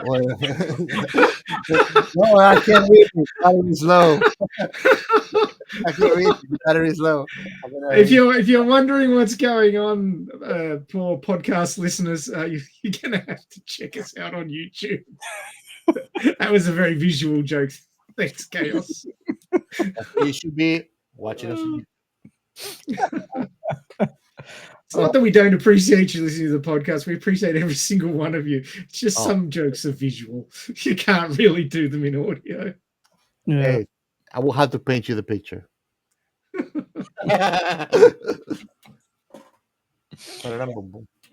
Oh, God. Okay. Rails? Anyone? I don't see no rails. I don't use those. Where were we going with this conversation before we got? Oh, we were talking about our favorite scenes, and I kind of cut Yeah. you off. Well, which scene comes to your mind first? You modified it slightly. Oh yeah, Me? the very first scene that comes to your head.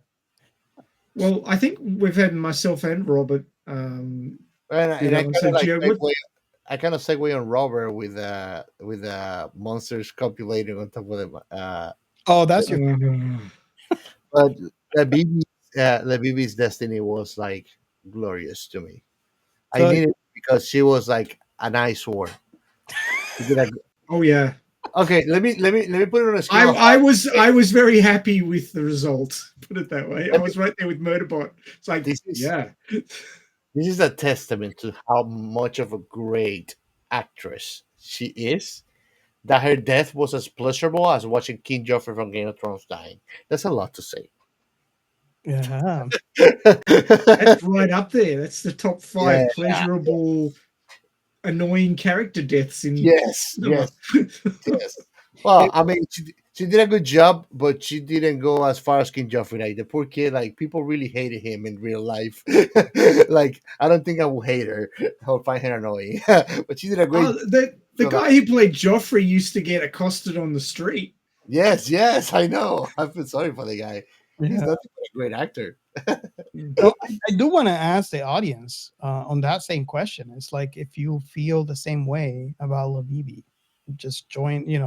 Either join our Discord or reach out to us on socials and let us know what you feel. How you feel.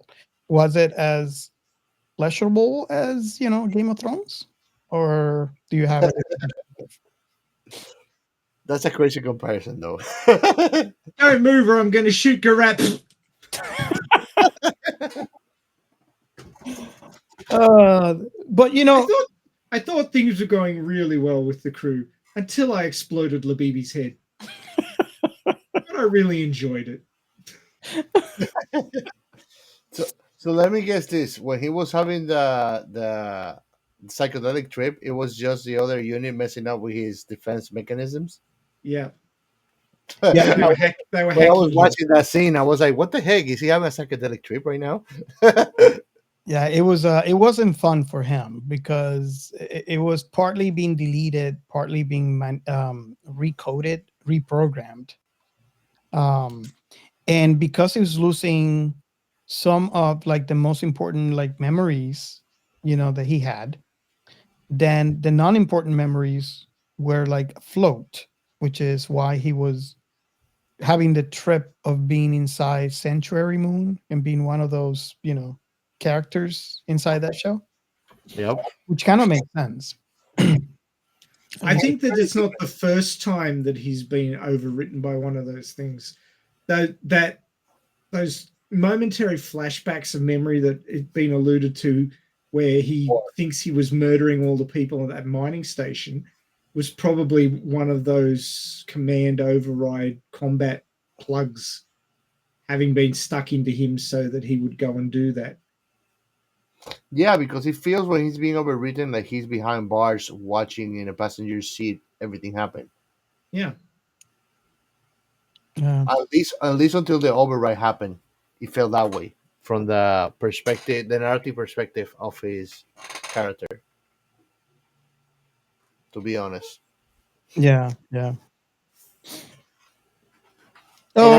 And I did really like, to be honest, the portrayal of like asteroid stations. I really like it. It gave me that feeling of cyberpunk. It gave me the feeling of The Expanse, watching The Expanse and seeing the Belters. It gave me that feeling when I watched the first episode. You saw that colony where he was. I really liked that very much. Like the world building around it was very nice. Like when they went to the planet that was like full of forest, where they catch the other sec unit, that made me feel like we were watching Astro Lost in Space, or we were watching something that had interstellar exploration. It gave you that feeling too. Yeah, I think the production values of the show are quite high. Yeah. Nothing's looked like tinfoil and plasticine yet.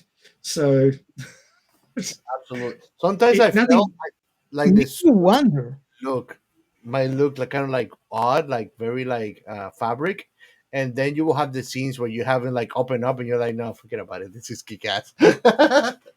Your comment makes me wonder about something. We have talked so far to many of the writer directors from stuff that we have seen that we really liked. And it's a common theme that, at least from the CGI perspective, it is cheaper to do something short, right? So it makes you wonder, because these are really short episodes. They're 20 episodes each. It makes you wonder if there's some truth to that comment that you said, where the production value, it's really good so far, and maybe that's what they had to do to. Well, the production value per minute is a thing. Somebody calculated on the total cost, well, the expense cost, not the final cost of Alita Battle Angel. It was $153,000 a minute Oh wow. for that movie. And I mean, it wasn't all spent on CGI, but that's basically, if you divide the cost of the movie into the minutes, that's what you get. Now, differently than Alita, what I feel, and I want to hear your opinions about it, is that this movie used way more practical effects than Alita, for example, where not everybody, but most people that had like augmentation or like Alita herself was completely digitalized. Yeah. And this and in the Murderbot, I think that even him, he's just using a suit. So most of the thing when you remove the aliens is practical effects. I wonder, even the scene, Real feeling. even the scene where we see him naked could also be practical effect. Yeah, I think that's just a suit that he has or something like with latex that covers his pelvic area, so it Mhm. looks flat. I mean, they do that kind of thing with like Iron Man when he's on like on the chair and they're like changing that. That's a prosthetic basically that he Mhm. has. So basically, the chest is fake, so like Pepper Potts can put the hand inside of it. I think that they use a lot of stuff like that, prosthetics and practical effects, to give you a very, very real feeling on these scenes without really putting that computery that messes up everything, really, because it kind of damages that line that gets blurred on what's real and not. And I appreciated that. Yeah. I think that the production crew and the After Effects crew on this one worked really well together. Like, I'd say that they're a group that have worked together before on various science fiction titles, and they know their shit. They know what works and what doesn't, and they divide up the effects between practical and digital, and it's practically seamless. I mean, I'm pretty good at picking things apart, and nothing's jumped out at me yet. It's all looked really on point. So, if you're one of those people that hunt for the, what do they call it? The uncanny valley. Yes. If you hunt for the uncanny valley in shows, you won't find one here. You just can't see it. It's not there. They've done such a good job with this show. So, top marks for production values. I concur. Do you concur? Yes. That's what. I didn't hear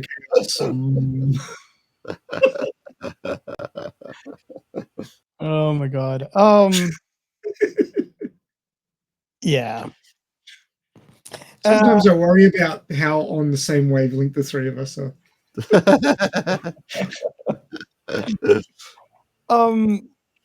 I wonder.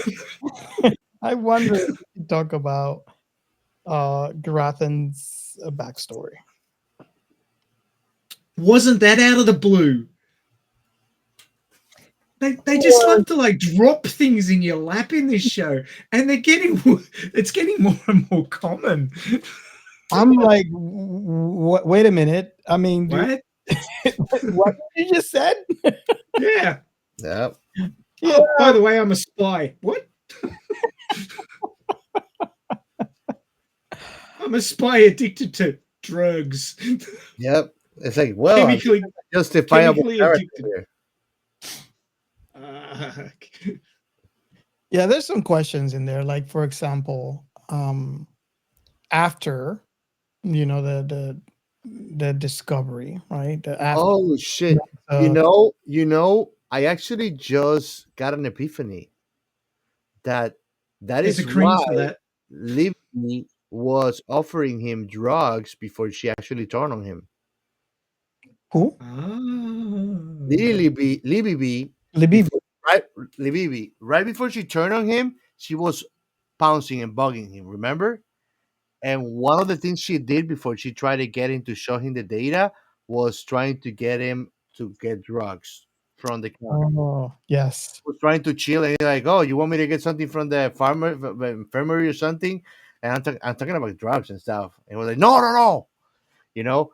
And now it makes sense. And he actually tells me that Libby had done her homework on studying the crew and knowing everybody's background.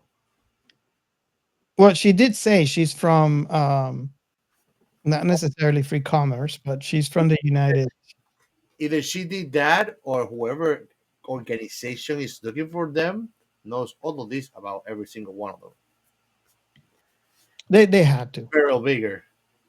They had to know. They had to done their homework at some point to know what everybody was. That makes the barrel even bigger. Well, Now, that's the big question. Why were they allowed to undertake their mission on this planet and then have all this shit go down? Why was it set up like this? I think that Who is working against them? I think that the reason is because their employer is not their enemy. That's the only way I can think of. You want me to tell you who is not the enemy? No, Sure. it's not the enemy. Who is not the enemy? Murderbot is not the enemy. The people that sent them. I mean, the people where they got the loan to be on here. The rim, the commerce rim. Yeah, free commerce. They're not. As a matter of fact, what Murderbot said, it was very, very accurate. If any of them dies, it would be actually worse for them with the amount of money that they had to pay in recompense, because that's why they were getting signed up is for the insurance. Well, that other group that have been wiped out to a man, that's going to cost them an arse and a leg. Oh yes. Oh yeah. Well, they're like I think there were like 15 people there. So maybe this is like some kind of self-sabotage for insurance money. No. Oh, this is intergalactic insurance fraud. Now, can you imagine? It don't change anywhere, not even in the galaxy. We're still doing insurance fraud in the galaxy. Come on, bro. We're not gonna grow. Now, don't you imagine the kind of money they would have to pay if something happens to Mensa? Oh God, Do you imagine that? I she'd mean, be insured for light years. That could start a war. no, bro. They were just She's gonna the leader of a federation. do something because she's hippie, and that's it. It's since I'm going by sons, and that it happened. She's a leader of of a federation, basically. And it's kind of like killing the leader of another federation. That not only is bad for business, it's bad for governance. It's like you going in killing someone else's president. Is the group that she represents so big? Because when I look at them, it doesn't feel like they're that big. It feels like they're an organization, but They're backwaters. There's a group of planets, but they're still a federation. They might not be big, but it's a different country. they represent planets. Yeah. Oh wow, okay. It would be like, let's say, for example, the president of Europe killing the president of Haiti. Yeah. It's not good. Look, whoever interplanetary Congress person we have, if that is how we are represented intergalactically, I'm ashamed that we're screwed. Because they don't look like they're even representing a small group of organization. The reason why they're there is because, like I said earlier, as a commune, if you're familiar with a commune, you live for free with this group of people, but everybody has a place or a job to do, right? Mhm. So either you You grow the plants, or you cook the food. Everybody has to chip in the labor that everybody has to put to live. Exactly. So this is the exact same commune. No one is immune. So they are supposed to do missions like this for the commune, as part of being, part of that commune. So the reason why she's there, and I think they explored this a lot better in the book. But the reason why she's there is to do that job, to do that thing that she's supposed to do for the commune. Even though she is the leader, she still is. She's not immune to everybody has to have a part on the commune, and that's basically what they're doing. Now I understand why everybody there is freaking out, because there's a big difference of going on a mission with someone, and then there's going with your leader. That is, something happens to your leader, the entire commune is going to blame you. So in essence, you understand why, for example, Pin Lee was fighting with her, with Mensa, when she decided, I'm going to stay here, I'm going to go after Murderbot because he might be in danger. And it's like, no. And she had to order Pin Lee to go back to the hopper. Yeah, but they were kind of like questioning her authority, anyways, very Yeah. much, and it's because of what I told Ray. I told Ray that like the little character flaws that every character has, and Mensa's character flaw was that she's the leader, but she was very weak-willed person character. I think the weight of her leadership is too great on her, and that's why she was having those panic attacks occasionally. I get that, but that is called justification. And at the end of the day, if she cannot be the leader, don't be it. And the truth of the matter is, I don't think that no person in that group had any kind of backbone to be a leader, really. She was elected into the role. Yeah.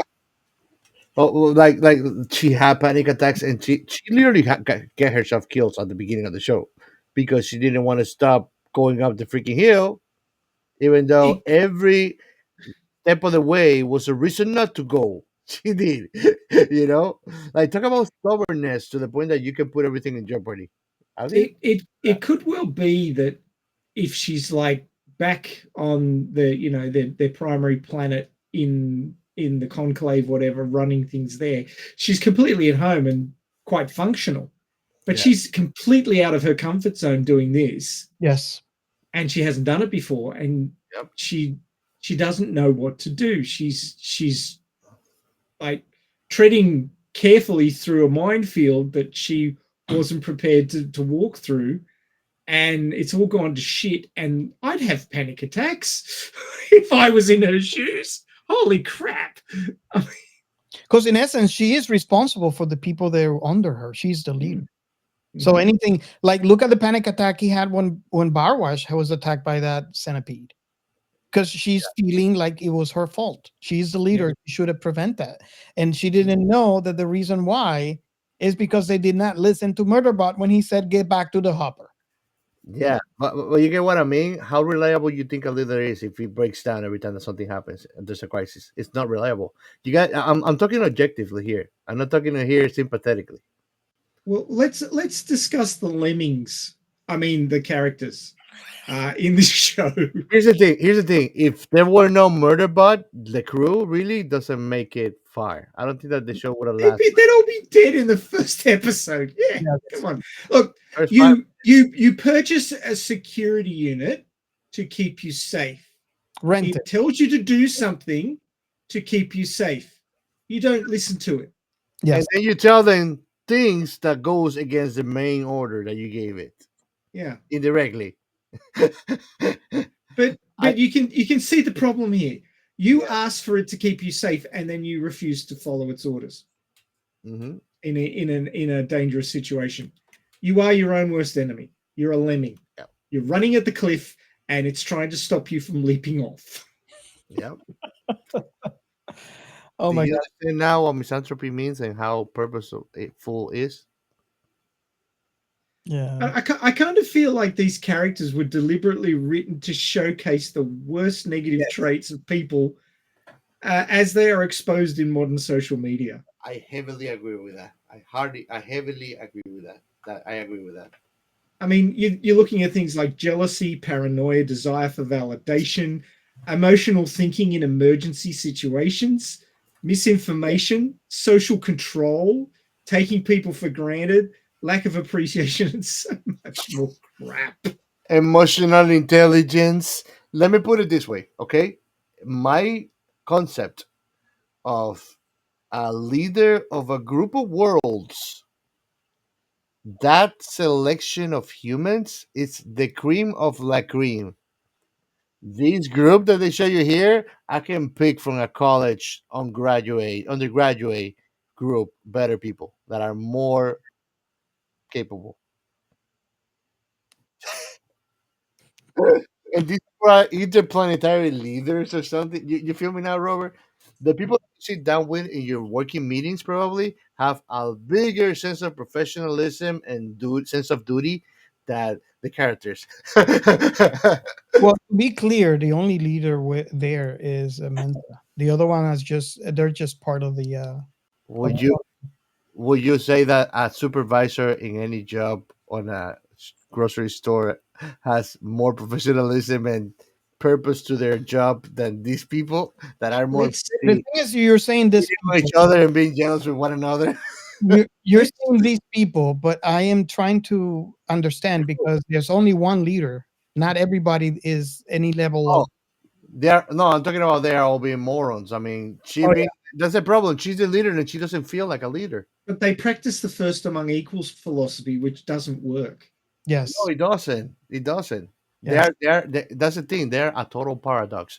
I think that they were written purposely like that. You're Mhm. right, guys. I think that that's a purpose of the whole show is to have you side with the main character, which you actually sympathize with him, anyways. Yes. Well, Bill, you know. It is really interesting, and I really love this that the story has been written, and I'm talking about both the book Mhm. and the TV show in a way that you are looking at your world from the perspective of the robot. And I'm thinking, I mean, Ray, can you think of any other? I mean, I don't think there's anybody that has done it quite like this. I know that it has been done in the past with other IPs. I'd have to say that RoboCop was kind of from the perspective of the cyborg, Mhm. which I mean it was a bit more brutal, and I mean, yeah, RoboCop was treated like a product when he was actually a person, whereas this main character is a product, but has the characteristics of a person. So slightly different, but yeah, it's that whole I'm different from you lot. I'm trying to achieve something, and all you're managing to do is get in my way. It's like, why am I saving these people? They're idiots. Oh my God, yes. Um, And yet I do it anyway. it's well, it's frustrating because and again, that's I think one of the reasons why I picked the last fighting scene that we've seen as the first thing that came to mind as favorite scene because it actually portrays what he's going through. His job basically is to keep them safe, and they're not making it easy on him. No, not at all. It's supposed to be something that should be easy because it deals with death or life situations. You are keeping them safe, but they're not. But these like he was complaining that his threat assessment module had been hacked. At least he has one. These other characters, they just have no concept of danger, except in a very sort of vague, ephemeral sense. It's like, oh yeah, this planet's a bit dangerous, isn't it? It's like, We get it. We get it from the first episode, and Yeah. like this is something that even Gio and I were discussing. They're like on a whole, they're looking at like, don't you have scanners? I mean, you're supposed to be doctors in your field. Yeah. I mean, if I am in that situation and I have a sec unit telling me, get away from the hole. If I don't already have a scanner on and I can't see what's going on, I ain't going to get up and ask questions later. Yeah. I'd rather just get up and be nothing. Then I can get the scanners and scan it myself and know that there's no danger than what happened in here. Like, oh, it'll be okay. You'd rather I be think- able to have the conversation later. Yeah. I think Sec Unit was going about things a bit arse about peak. What he should have done, I mean, he probably does not have an understanding of context. Context is one of those things that you set people up to accept the information you're going to give them in a time of emergency. So you say, okay, these are the possible things that could go wrong. If I'm asking you to do something, it's because something is going terribly wrong and you need to follow my orders immediately. Don't question, just do. I'm keeping you safe. Now, that is important context to make sure that they're prepped to follow instructions. He doesn't do any of that. He just expects them to do what they're told when shit hits the fan, but they don't, because they don't have the context. They're not ready for it, and they're terrible at being effective in the moment. They're absolutely terrible at it. Yeah. Because the way the hierarchy works, everything's got to be a discussion. Everything's got to be decided by committee, and they don't have time for that in an emergency, and that just doesn't track with their context. They lack the context of security in a dangerous environment because they weren't brought up in a dangerous environment. So if Sec Unit had set the context, this is a dangerous environment. If I'm telling you to do something, it's to keep you safe. You need to comply immediately and have your fucking kumbaya later. Honestly, I hope it happens at some point. Robert, tell me if he does. But I was expecting throughout the 7 episodes that he would psychologically deconstruct them in front of everybody so they stop with the bullshit. I'd like to see that. Like I'm up for that in the next episode. I needed it and I was expecting it. Like he would just grab every single one of them and literally deconstruct them psychologically and tell them how stupid they're acting and tell them that their reasons why they're acting. Because sometimes people do that and people don't even want to look at their subconscious. So, or their own thoughts. So imagine knowing what your subconscious is trying to pull on you. If I can tell you without giving you a spoiler, I might say it this way. They're not going to have time. Yeah. And I guess you can see this, right? If you compare what's happening in the first episode as you go through the second, the third, the fourth, you could see. Yeah. Things escalate and escalate and escalate. It's like that. Yeah, I can see that it's way too late for sorting out the context. It's just survival. It's just And I'm right there with Gio when I say some of them need to die to get it through their heads. They do. Well, you hope they learn through No. Libby's experience, yeah. Look, when you have assets, they can become liability, and once they become a liability, it gets to the point where you're never gonna recover what it costed you.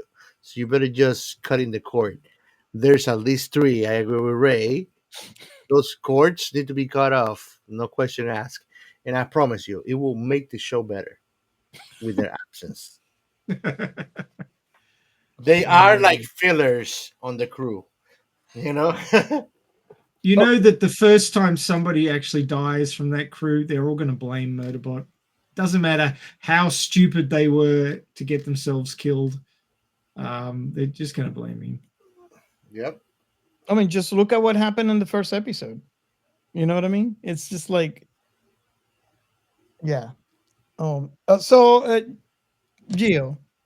would you rather have, your favorite three? I want to say, cut the cord and bring Labibi back, or just have Labibi dead and then have them alive? No, I mean, I'll keep the idiots. So I mean, Labibi is. Living being alive means that my favorite character, it's a piece of crap and a junk. It's a toaster. Doesn't The work. BB served her purpose, and Yeah. then she's gone. Yeah, he did. Bye-bye, He the did. BB. So I guess Labibi had a way- She took the Hugo alternative. Yep. Oh, She Kurt Cobain. She got Kurt Cobain. the BB hate is strong in this one. Can we talk about the Indian guy, Bardawaj, for a minute? Barbash? Yeah, Bardawaj. Yeah. He's like the And I comic was relief. swinging a gun at everybody in episode 7. Oh, you're talking about Rathy, Dr. Rathy? I'm not entirely sure. I'm Dr. Rathy was the guy that was swinging the gun oh, backwards, and it almost killed himself. He had that. I think I got the wrong one. Sorry. Yeah, Rathy. Rathy's the one I'm thinking about. I got the wrong name. Sorry about that. So Rathy tries to be everybody's friend, including Sec Unit, and he sort of he thinks he's the social glue that holds the group together, and he's just a freaking idiot. And it's shown time and time again when he goes to keep it real with Sec Unit. Sec Unit just shuts him down. Hey, Seki, how's it going? How's it going? Oh God. It just is. Oh my God. That's the scene when they are going to Deltfall and they get out and he's in the mic. It's like those crabs. I don't trust them. They're not looking any good. Like he didn't shut up all the way through. They had to tell him to shut up. In that episode, he was embodiment of useless. Literally. I think Arata walked up and just wanted to smack him up the side of the head because she's the biologist.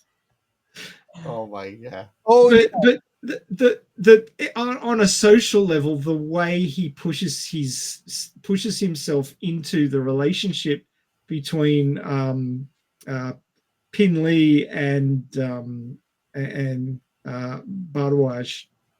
They're the Am two I that interrupting? together. No, you're not. Yeah, I am. But it's just very indicative of his social blindness, you might say. no, he's being an attention whore. He thinks he's the life of the party, and he's actually the Grim Reaper of the party. The Grim Reaper. He's like freaking. What do you call those things that you throw on the floor when you're running from the cops to butcher the die? Flashbang. You run from the copy very often? No, but like I play a lot of video games where you do and you throw things that actually make their tires flat. Oh, yeah. Caltrops. Yeah, that's what he is on a party. He's a Caltrops. Yeah, you step on it. Oh, wow. He's the Lego brick. He literally creates such awkward moments that you flinch at him. Oh yeah. It's pretty special. He literally Good one. coagulates the what do you call the aura, the moment, the vibe. He coagulates the vibe. Literally. Regulator. That's a new one on me. Oh, nice. Well, I got to say, I'm looking forward to what comes next. Oh, yes. They've been surprising me at every turn, and I know, Robert, that you know roughly what happens because you've read the novel. But I can usually pick where things are going because a lot of the time writers feel that they've got to write down to the lowest common denominator, so they drop these massive hints, and in doing so, for people who understand story, you can pick up what's going to happen really quickly, and it kind of puts you off the boil. You go, yeah, I know what's going to happen. You might hang around to find out if you're right, but you've got this sort of almost precognitive understanding that, yeah, I know what's going to happen at the end of this. So-and-so is going to turn traitor, or this is going to happen, or that's going to happen. And oftentimes you're proved correct. I can't pick this. Yeah. I cannot pick this. I don't know where it's going, and that's enjoyable. It's a win-win situation because it's also ego boosting. Is it? Of course, you feel superior when you actually understand the writer better than the common reader would. True. I do enjoy understanding It's writing. very ego boosting, and I have experience with several writers that I know, including you. I guess I'd like to add to that from the perspective of reading the book, because I did read the book first, then experiencing the show. As a matter of fact, it was just, I think, not even a day from the moment that I discovered that there was. I think I missed it because the previous Friday there was an episode I never knew was out yet. When I discovered was when I finished reading the book and I went to Apple TV because I was curious. I realized it was Friday and the second episode had hit. So I got to watch 2 episodes, one after the other. And So I did was I wasn't I was, I guess, disappointed but not surprised because I have already read the book on the length of the episodes and how short they were. But to answer your question, Ray, without answering your question, because I don't want to, is that I feel the same way reading the book. I definitely get what you're saying. Most writers, and that's how things worked out. You know, they give you hints. I believe they give you hints. You know, but the hints that they're giving you, if you read the book, you'll know what I'm talking about. If you watch the show, not only in the content but also in the intro of the show, but those hints are not very, what's the word I'm looking for, very apparent. Yeah, they're not obvious. They're not more Easter obvious eggs.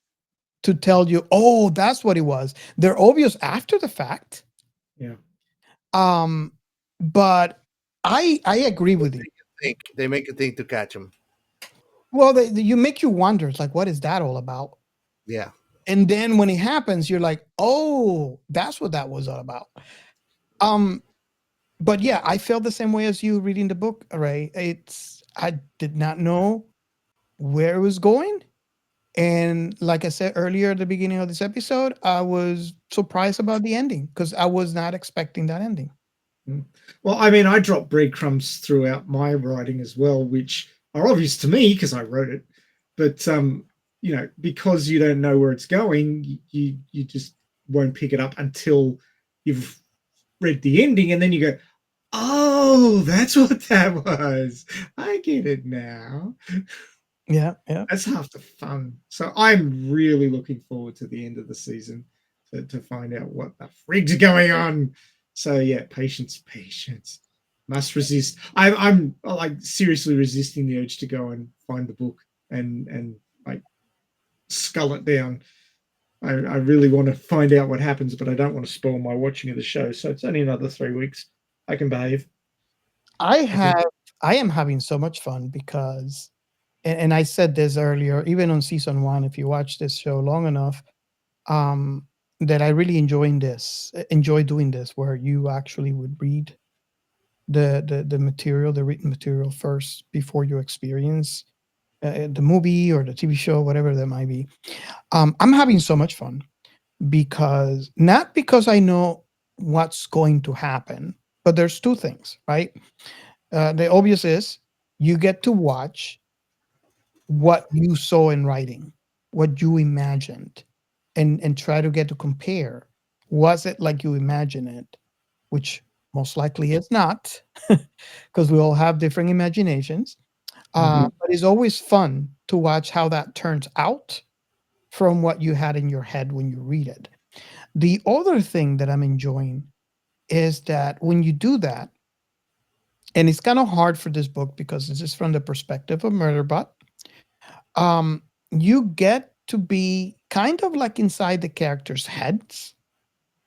So when you watch a scene, even when they're quiet, you know what they're doing, about to do, their motivation, what drives them, because you have a lot more time to explore that in the book.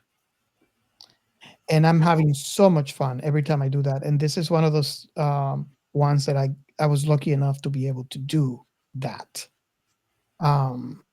So yes, to answer your question, Ray, I had no clue where this was going. It got to the point where it was just escalating, and it got to a point where I didn't even have time to think because things were coming at you so freaking fast until the end, and then you got your satisfaction. Well, I can pick one or two things that are going to happen and be fairly on the money. Like the moment they said, "Oh yeah, we have to go off and launch this thing." Oh, I can't communicate with it. I said, "I bet I know why that is, because they booby trapped it." Yeah. Still don't know who they are, but their modus operandi is pretty straightforward. Fuck with everything. And I kind of spoiler to you guys in saying that it's not the company, but then again, it's really not a spoiler because if you think about it, It's obvious that it's not. it's obvious because they would spend so much money. What do they have to gain? You know what I mean? So it's not them. Yeah. It's not Freeport. It's not the company that Garathans used to work for. I mean, the government that he used to work for. So. I think that if it was a company, they would have known that he was rogue before, because they would have sent a unit that they really didn't have in control. You know. Well, even that it doesn't make sense. I mean, Sec Unit explained it right. They have a recycle unit, and they have control over that thing because that's what they do. They remote control into that. If they wanted to kill them, and make it look like an accident, they could just mess with that recycle unit to give them contaminated food. Oh.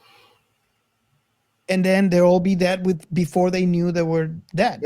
Basically, it's like you have to eat, and you're at the company's mercy. So, like, shut the fuck up. Well, it's not them, and even if they wanted to do it, it's not monetarily convenient because they signed an insurance with them. That means they would have to end up paying their families. Like, I imagine that the policy for death is a lot bigger monetarily than something else. And now on top of that, they know who they're sending. They're sending Mensa. Yep. You know what they should have done just to make it more fun and kind of like ride the wave of being petty? Corporate being like, you know what? We're not gonna poison you, even though we should, but we're gonna make your food saltier now because you doubted us. And just We're going to ruin the harden your arteries for you. There, take that. So another thing that I was wondering is like, how Freeport doesn't know what's going on if one of your, because I'm assuming it's the entire planet, every unit that you sent, not just talking about the Sec unit, I'm talking about the entire, you pay for this habitat, right? And there seems to be 2 habitats in this planet. Wouldn't you worry if they go black, communication wise? I think that is just a reflection of the scale of operation, probably. Because I'm assuming you might be right, Chaos, there, because they do that, and there's what I imagine is just tremendous amount of planets and a tremendous amount of people that are going out. But you would think that they would pay close attention to the one where Mensa is at, because what she is. But here's the other thing, too. If they are in a new terrain, new a new place, which it seems that is that they're looking for new places, new frontiers. So when you think about that, they're far. And depending on how far they might not even be directly connected. They might have to send transmissions that might take weeks or months, depending on where they are, right?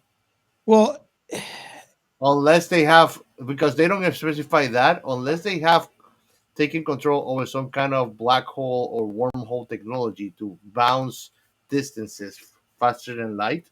there's a wormhole. Oh, there's a wormhole. There's a wormhole. That's where they came from, and that's Okay. where they were going to send the device that exploded. They were going to send it through. Do communications travel through wormhole intact? Rathy is a wormhole expert. That's his field. Yes, that's Rathy's expertise. I believe so because of the comments that I hear from Murderbot, and that's why I was questioning. Why would Freeport not wonder if True. one of the habitats, at least one. Let's not even talk about Delphi. The one that they sent for free commerce is the one that is holding Mensa. Wouldn't they worry? I mean, this one is the leader of this place. I mean, in dark. If you think about it, Robert, even if they do, they might not even have protocols in place to really send rescue or have some kind of contingency plan to these kind of situations. Well, the protocol is they send the probe out, and 7 days later they have a rescue team, and that's what they were trying to do before it got exploded. It got Now, if they are not staying in one place, that operation is very difficult to achieve, right? Because unless they go somewhere, they're gonna be elsewhere. I would imagine, but then again, I would imagine they would have some sort of scanners where they would have to scan the planet. But yeah, it's. Do you imagine like executing a search for someone or a group of people in the space, in galaxies? No, they know which planet. They just have to go to that planet and scan it. But didn't they leave the planet, or they went somewhere else in the planet? In the planet. Ah, okay. I thought they left the planet. Okay. No, they're inside the planet. Yeah. Damn, okay. So yeah, that's what I was wondering. It's something that I always wondered. Like, why would the company? I guess if you're not sending the probe, how long has it been really in days since the whole crisis started? Because I think that in episode 7, we're not even in like day 3 or day 4. I don't think it has been long. I don't think it's long. So protocol maybe has not kicked in because everything is happening very fast on the show, and I think that chronologically inside of it, it is happening fast. They're not really giving you like 1 week after, kind of like recessions in between. They're yeah, I don't. That way, right? It feels very continuum, right? And the pro has that launch, and that's part of that protocol. Mm-hmm. So they will not send a rescue mission until they hear from the probe, because that's kind of like your SOS. Yeah. But I don't know. I always wonder. I always wonder, even for Murderbot, like what he said that they're being jammed. So I don't think he can download any more shows. What a big concern, though. Yeah. There was kind of a falling line when the little lady, oh my God, I always forget the name, Mensa. Dr. Mensa. When she does like, no, it was not even premium quality show. It's just like you deleted the repair manuals or the hopper to watch a TV show, and he goes like premium quality. Agree to disagree.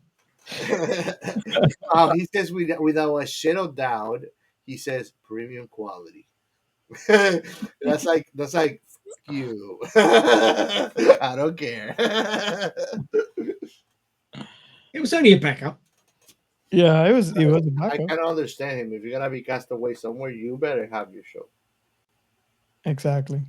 Whenever there's hurricanes, Annoying human safety is not a concern. when there's a hurricane here and we lose power, I make sure that I have all my Crunchyroll playlists downloaded. What Floridians do when you got a hurricane coming? You run out of beer, bread, and milk everywhere. Because we go to party. Yeah. Is that what happens in Australia, Ray? Oh, yeah, but oftentimes it's a long way to the nearest corner store. And they fight kangaroos when they get drunk.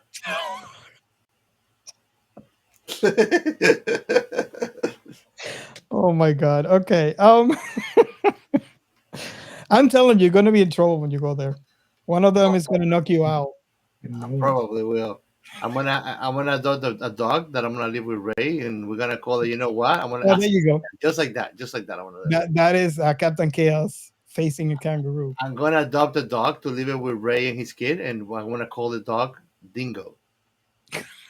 So where didn't the dog go? Yeah, that was funny. His slapstick kangaroo, and the kangaroo is like, wait, what happened? I was supposed to be the one eating here. But he saved his dog. Yeah. Actually, if I'm not mistaken, in Australia, it's a very common thing for you to put a neck protector in your dogs because a kangaroo will grab it and literally just break a neck with a hold. So that dog in the video, I think he had it too because the kangaroo was literally just like holding on the neck, and the guy went and slapped it so he can let go because they do that shit to dogs. Well, what they'll do is they'll claw the throat out. Oh yeah, they have scary claws. And also, if you happen to be standing near a body of water, kangaroo will kick you into the water. Do they swim? Oh yeah, they do. I want to fight that thing in the water, man. If you go into the water to attack a kangaroo, it will grab you and hold you under. Oh great! I'll grab it. So you're gonna be down under. Bro, you just gotta jank whatever else holding you by the balls and jank it. I promise she's gonna let go. Oh my God! Hell yeah! Life or death, man. I'm not prepared to test out your theory. I'll leave that to you. I told you, I'll get on a fight with a kangaroo and try it. I think the government of Australia is going to ban our very own Captain Chaos. Robert, I told you in the pre-show that he's going to need a chainmail kilt. I actually want to buy a leather kilt. No, chainmail. Not gonna help. You got to stop those claws. That's not gonna help. Oh wow! Should we move on to the last question? Because yeah, sure. Oh my God, where is this conversation going? Don't miss our next episode on how to cook a kangaroo. Okay, so the meat would be very gamey, I think. So, probably gonna be like hopping dish, but point intended. Okay, so I think we're at the point of this show where we're getting ready to ask the last question. And if you're new to the show, the last question is, what is your last impression of the thing you're covering? And that typically is a combination of every rewatch that you have done of this show, from the very beginning all the way to the last time that you watched it. This is another interesting one for us because this is a 2025 production. And most of us, we go from like Gio that watched the entire thing today. You watched the first episode a couple of weeks ago, but to like us, me and Ray, that have been watching this as it comes through and are suffering through, waiting to what's coming next. So the question again is, what is your last impression of this thing? And who wants to go first? Okay. Murderbot is a must watch. I think Murderbot is a phenomena of TV on this day and era. It's very entertaining, and it's gonna surprise you on who you're gonna be siding with. I think it's a well written show that gets in the audience head and has the audience do what it's intending to. It's a good way to really get a mind trip when you're watching this because it keeps you wondering what's going to happen. It's a total circus. It's fun, full of funny moments, full of puns, full of references, full of a lot of relatability to the bunch of imbeciles that you find in your day to day, every day. So I definitely tell you, you should not miss this. You should go and watch it. Read the audiobook. Read the audiobook, okay, and listen to the book. But yeah, man, I love the show. I mean, it kept me like on a aha relatability moment all the time. You know, and its plot twist that got at least it kept it interesting so far. You know.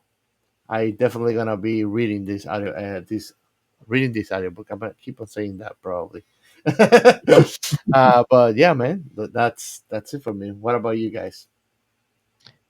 I want to add. I guess you want me to. You mind if I go next, or Yeah, you? go. I'm fine. I just want to say that if you're familiar with the Apple TV Plus, they have a rating based on, I'm assuming, what is like playability, on how many people would play, would actually watch the thing. This one was on number one on the and they called it, what is it, top 10 TV shows. If you look at it today, at time of recording, it's actually number two because the comedy Stick came out. So it's been, I seen it, going back and forth between the one and two. So that leads me to believe that this might be really accurate and based on what people are watching. So with that being said, that should give you an idea how good of a show this is. If it wasn't as good as it is, it wouldn't be number one, number two on their list. But not only that, is it sci-fi that I don't see very frequent, right? Where is you are you are seeing, and you guys know how big I am with perspectives. I mean, we talk about that in every This Is Sci-Fi segment.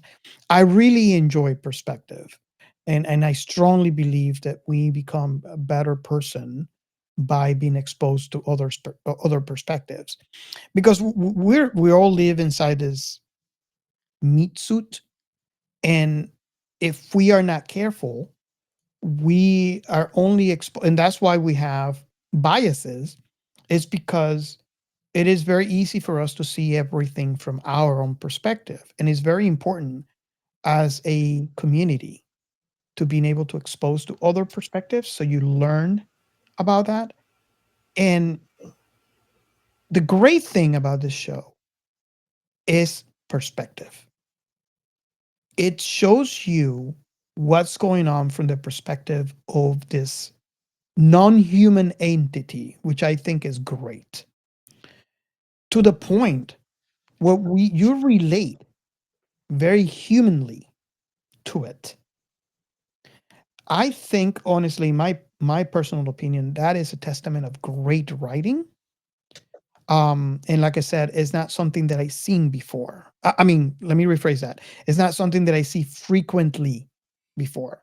And it's very refreshing to be able to see, especially for someone that likes to experience different perspectives. So, yes, I strongly recommend this show. If you are a sci-fi fan, it's a must. If you're not a sci-fi fan, which I'm not sure, if you're not a sci-fi fan and you're listening to us, thank you so much. I really appreciate it. The drama and the comedy and the relatability. It doesn't. It happens to be a sci-fi show, but it's all about that perspective for me. and I think is tremendous, and he's also very comical. So if you're having although there have been some dark moments on the show, it is the type of show that if you're having a bad day, it might bring you a little bit of happiness to your day because of the comedic if scenes and all the stuff that happens in the show. Regardless, it is a show that I recommend, and I do want to hear from you guys. If you agree with anything that we have said, or disagree with anything you have said, remember, it's all about perspective. I want to hear your perspective about the show. If you agree, this is a good show, or if you don't, please let us know why. But I'm very curious to see if you feel the same way I do about this show. And that is my last thought. Cool. Well, yes, agree with both of these fine gentlemen and what they've been saying, of course, because we are of like mind with this particular show. It was a real surprise, this one, when it popped up. When we did the trailer, I'm like, oh, this looks like it's got some legs. The combination of the sarcasm and the drama was a real sort of hit in the arm for me. It was right up my alley.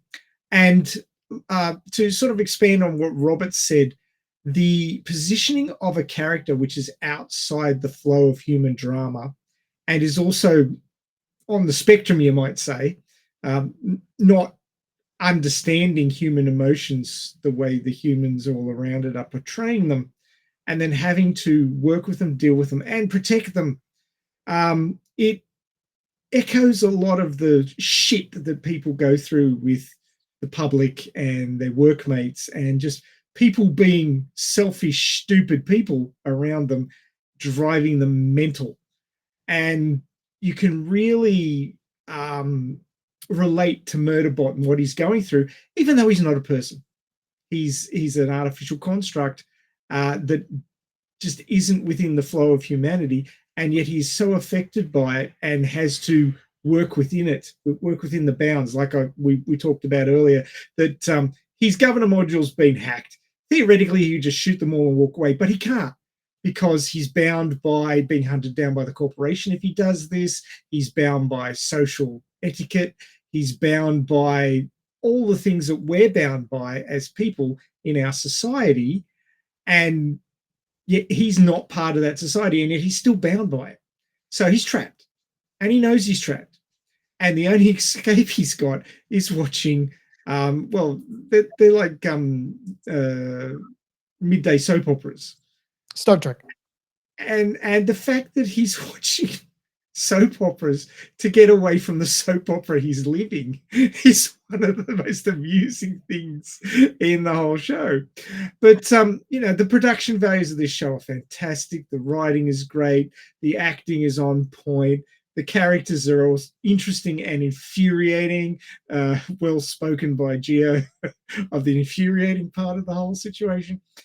And it's just one of those shows that draws from so many different parts of society and human experience, pulls it all together and makes it interesting, makes it comedic, gives you a point of view that if I was going through this shit, I'd have to laugh about it or I'd cry. And that's basically what you're being fed here. You're being fed something that's laughing about itself, because otherwise it would be crying. And you can relate to that because you've lived through that at various points in your life.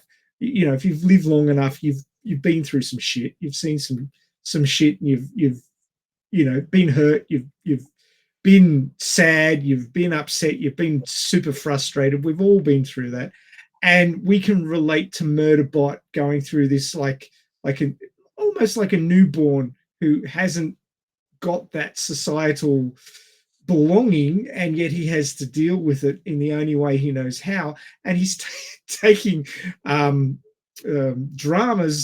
dramas as his go-to for how to deal with it. It has varying levels of success, as you might imagine. So, I mean, this show is just great on so many levels. It ticks so many boxes. It's awesome sci-fi. It's great drama. It's comedy. It's got its moments of violence, its moments of levity, its moments of what the fuck is going on. Great story. I just can't say good enough things about it. It's my favorite show this season. Don't forget the BB moments. It has a lot of those too. Yeah, it has a lot of those too. And the BB wanting to put a dick on Murderbot and turn him into Sexbot. Sec unit becomes sex unit, and she's happy, ready to go. So I mean, it's got something for everybody, basically. Everything is a dildo if you really know. Oh God. So yeah, highly recommend this show. Of course, adult orientated moments, so you probably don't want your kids watching it, but your older teenage kids up, spot on, excellent.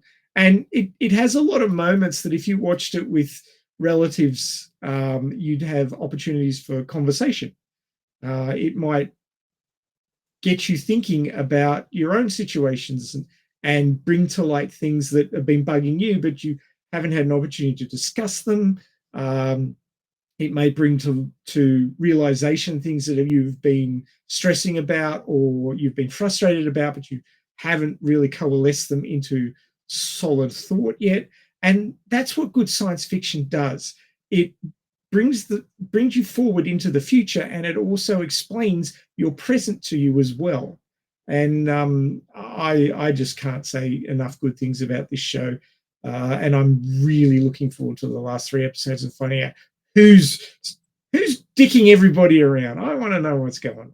So, and I can't guess. I just haven't got it in me to work this out, which is great, because I don't like to be right all the time. I like to be surprised, and this show's got lots of surprises in store. So yeah, I mean, we're spoiled the shit out of first 7 episodes, but there's still 3 to go. There's still some unknown out there. So if you've listened to us and haven't checked it out yet, oh my God, why didn't you just watch it first? It's not that long. But if you haven't, there's still more to find out. So do check this out if you haven't already. It's a fantastic show, and I highly recommend it to anybody who's interested in social dynamics and sci-fi. It's just right on the money. Nice. And if you want to know what happens in the last 3 episodes, based on the book, what happens is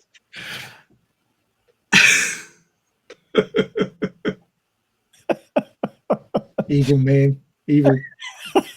I was about to disconnect. I was like, get the X, get the X. They probably were like clicking on the play button thinking that it was buffering the video. Oh, nice. Thank you. Okay. So I guess we are ready for the next segment, are we? Mm-hmm. Yeah. Why not? The science in sci-fi. Wow, isn't this a doozy? The interesting thing about the science in this show is that it's very downplayed. It's very background. You get a lot of sci-fi shows where the science is thrown up front. It's like, hey, look at all our fancy sci-fi that we've come up with. This show, nope, it's all in the background. It's like, yeah, we don't care. It's part of the world. It's not meant to be thrown in your face. It's just there. And that the subtlety of it makes it all the more hard to sort of tease out what the heck's going on. So I did come up with something based on biology, which is my forte. But before I have a go at it, Robert, do you want to cover any of the bits that you put down? Well, I put some things in here because of the topic. This show brings about a lot of thoughts about the science behind prosthetics. Because I mean, in a world where you could grow organic limbs, organic, like you could do with Murderbot, it would be a great world for it actually goes past what we see in cyberpunk. I mean, if you follow cyberpunk, you know that the big problem with those types of prosthetics or those types of alterations is how the body rejects them, and how you have to keep on getting either some sort of injection or some sort of treatment to keep the body from rejecting those alterations. It seems like this is a dream, a biological dream, where you imagine being able to, like, if you need a prosthetic arm, oh, just go to a 3D printer and print your own. And that's one of those things that kind of came to mind after the scene where Murderbot was basically chewed by this centipede looking creature, and he's inside his pod being repaired. That's the kind of thought that came to my head is um the it, and even it actually even goes past this, because um in this show, the prosthetics with a neural interface allow users to control artificial limbs using their thoughts, which is kind of like, and correct me if I'm wrong, Ray, here, but most of the prosthetics, they try to read the electrical impulses from your limbs in order for them to work. So if you need to, like, move your arm, you in your brain you do what you would normally do to move an arm, and the prosthetic would receive that information. So I feel this is like a little bit past that point where it's literally reading your thoughts, which is great. Yeah, it's a little bit variable in that there's been advances recently. I mean, like the chip that Elon was working on to put into people's Yes. head. Yes. But a lot of the artificial limbs that they were working on until recently would actually read what the muscles nearby the truncation were doing and Mm. work from that. So what amputees were taught was move your stump in this fashion to get your artificial limb to do this movement. So it was sort of a training thing. But what you're talking about is what they're moving to now, which is more direct neural control, Yes. which is the holy grail of artificial limbs. And of course, it was covered in Cyberpunk and Shadowrun lore way back in the late 80s and early 90s.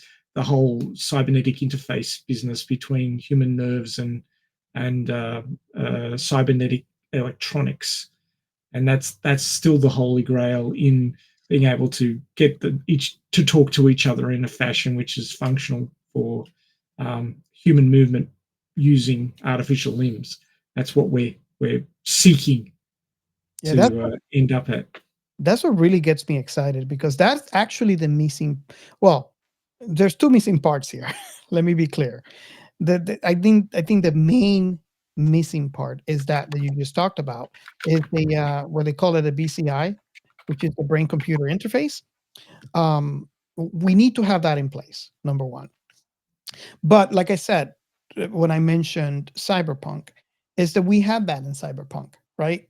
To be able to control prosthetics that are typically made out of metal, right? What gets me excited about the technology within this show is the ability to 3D print a prosthetic that is biological in nature, and being able to hook it up to a BCI to control its movements. And that we're like, that's the two missing parts that I'm talking about. In Cyberpunk, they even though that they have bring together biology and mechanical parts, there is no biomechanical natural component to it. Make sense? Yeah, So, yeah. So basically, the body parts fully synthetic. They are not partly synthetic. In exchange, Murderbot, he's not. Even though he's synthetic, he's organic too. Yeah, he's biological. Yeah, The stuff in Cyberpunk is not organic. yeah. When you look at it, it's just fully synthetic. It's plastic and metals. You're right. Which is, I think, why cyberpsychosis happens too. Yeah, that is exactly why. And the body is rejecting it. Mm-hmm. Well, in Shadowrun, they have BioWare, which is basically grown components that are better than standard Enhanced. biological components. Nice. That makes a lot more sense. Faster nerves, better like livers that can more quickly remove toxins, including severe poisons, lungs that can filter smoke and deadly gases, and all these sorts of things that are just upgrades on what we were born with. Altered carbon. Oh, well, altered carbon is different because the sleeve is an organic synthetical body. But what I'm saying is different. It's kind of like thinking from the point of view of Murderbot, because bodies are non-important. Oh, if you have the money, you die, get your sleep implanted in another body. I mean, it's a different social environment. That's for sure. Where robot, like, that's the thing. It's not the same, Robert, because Murderbot was not born, raised, and made a life of his own with a name. People that are on sleeves, they were born and raised, and then they eventually became a slave if they switched from their No, body. I wasn't talking about that. I'm talking about the disregard of human limbs or the human body. Only if you have the money for it. If not, they actually are scared of dying just the same, because you cannot come back. Well, no, you're right. Because even though if you're not gonna get your own body, they will get you something so you can come back. You can end up in a little girl. You could end up in an old lady. You're right. You don't have the money. They give you whatever body they can find, but you come back. You're coming back. Yeah, you're right. So it's kind of like the same in a way. I said the same mentality, but I'm thinking about only from the perspective of like, oh, if I lose the body, it's no big deal. Just get another body. True. Yeah, it's not game over. It's Ready Player One. Yeah, pretty much. Nice. I just wanted to mention that because I have other stuff in here that I mentioned, but I think that was one of the main. We did speak about some of the stuff too that is in there already in the show when we were talking about what was it about cyborg and human integration. And also when we were talking about artificial intelligence and autonomy, what's the difference about self-aware AIs and not self-aware AIs? We kind of talk about that too through in the show. Yeah. I think that talking about that, humanity has a bad habit of finding intelligent species that are weaker than us that we can control and turning them into our slaves. I mean, you might think, domesticated animals, well, they're animals, but, horses are quite intelligent and we turn them into our slaves for transport. And people react badly to the word slave, but it's basically enslavement. Sure, we feed them, but you feed slaves so they don't die. But then they work for free. We tell ourselves that is a partnership. basically, when they don't get to make the decisions anymore, they lose their freedom. And that's what slavery is. Don't go far. I think that the canine, the dog, is a testament of human greed. Because a dog is not a natural animal that you can let it out in the wild and it will survive. Mm-hmm. That's the truth of the matter. Most dog breeds, they are not made to survive on the wild by themselves. Most dog breeds are ridiculous as far as genetics is concerned because they've been so distorted by our desire to have, designer animals. Exactly. That they couldn't survive 10 minutes in the wild. Half of them can't even breathe properly.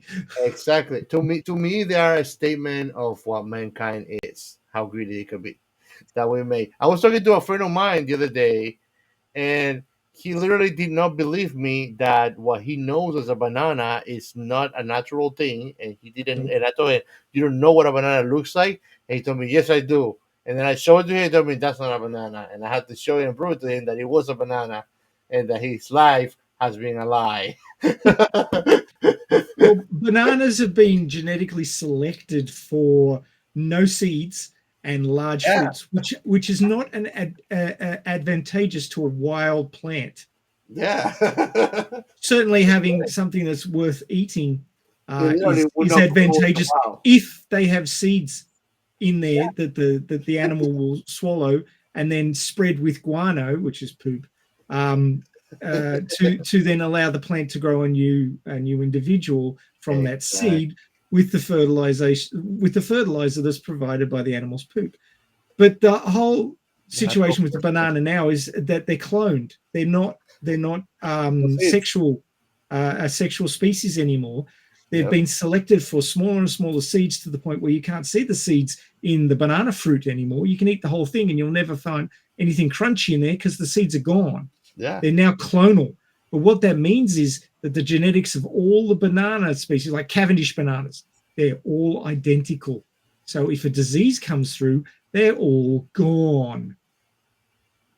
It is very unlikely, if humanity disappeared tomorrow, that bananas would survive in the shape and form that we understand them today, because they just get wiped out. Yeah. They're no longer... survive is whatever wild thing still exists and still kind of reproduce itself naturally with the cycle of falling in the ground, animals spreading it and regrowing with the season. Exactly. That's the only thing that's going to survive. Yeah, all the stuff that we grow isn't strong enough to survive without us. We've made these. No matter how much technology we have, we still don't know how the coconut gets water, and we still need to put a finger in a guy's butthole for the test of the cancer. What do you call colon cancer test? We still have to do that, no matter how much technology we have. Prostate. Are you talking about prostate? That is very concerning that we have so much technological advancement and you still have to stick a finger in a guy's butt to get a prostate exam. Why? Why? That's not necessary. I take it you don't like it? No. I mean, you don't go and grab them titties or suck them then to make a mammogram, do you? Well, yeah, you got a good grab of them, right? Moving on. Please.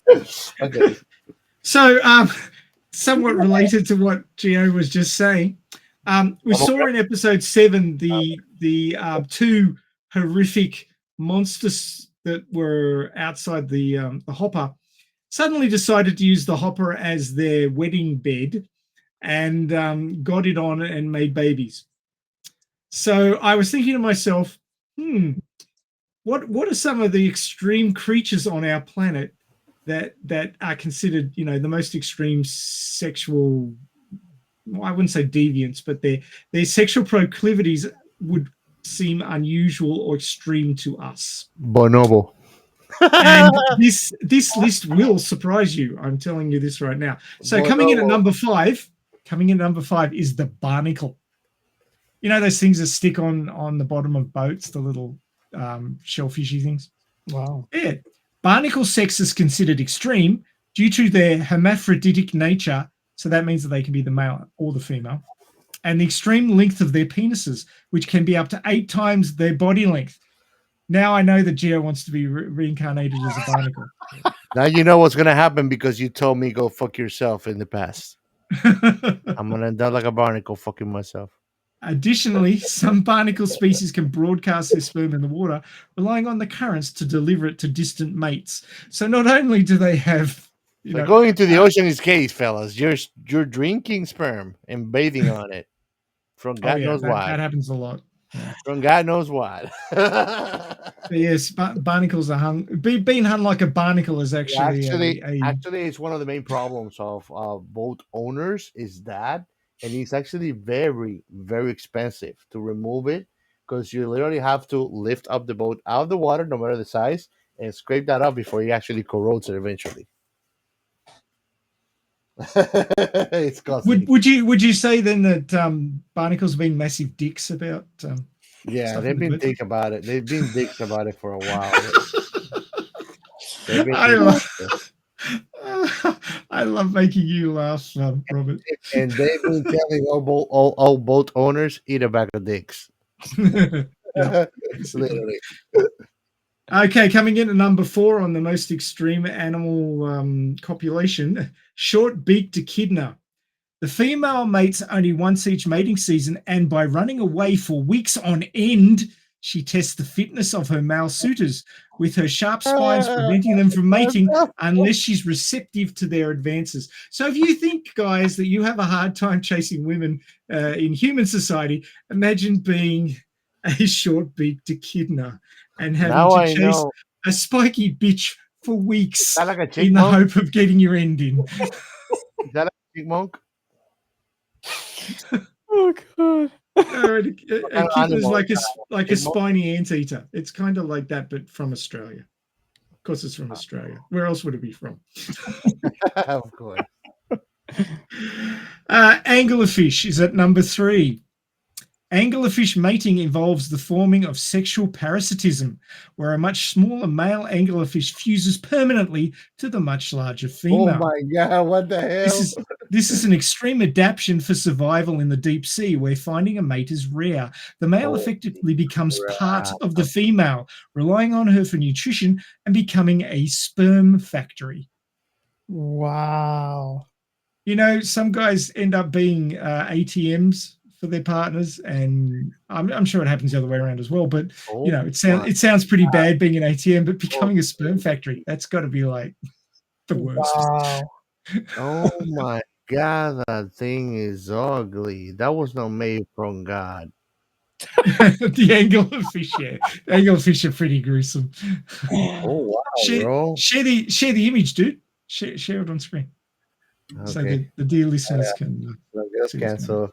Yeah, and if you're not on your YouTube, just pay a month later. Yeah, good old anglerfish. Ugly as sin. Oh Wow. my god, bro. That thing is something to be seen. Oh, come on. Come on. Subscribe. Subscribe and subscribe. Come on. Look at this street. Look at this street. Open image in another tab. Just the image. Wow! I hack it. I'm a hacker. Wow. Look at that thing, bro. That thing is ugly. And what are those things attached to it? Those are the males. If you believe in reincarnation and you're gonna be punished, you're gonna come back like this. You're gonna be in the abyss, pure darkness, and guess what? You're ugly as a motherfucker. But nobody can see you, so it's okay. Yeah, it's okay. No one can see you, man. I got superpower being ugly. Nobody can see you. So number two on the 5 most extreme mating acts in the animal kingdom is the honeybee.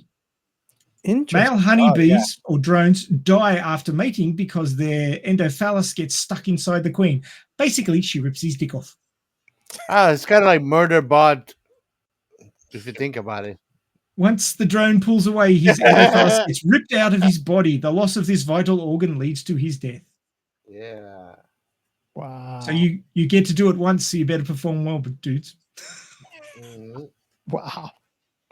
I actually saw how the spike of the honeybees work.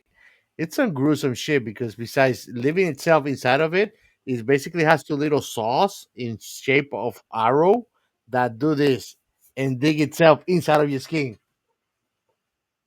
Yep. Little saws doing this on your skin. That's scary, bro.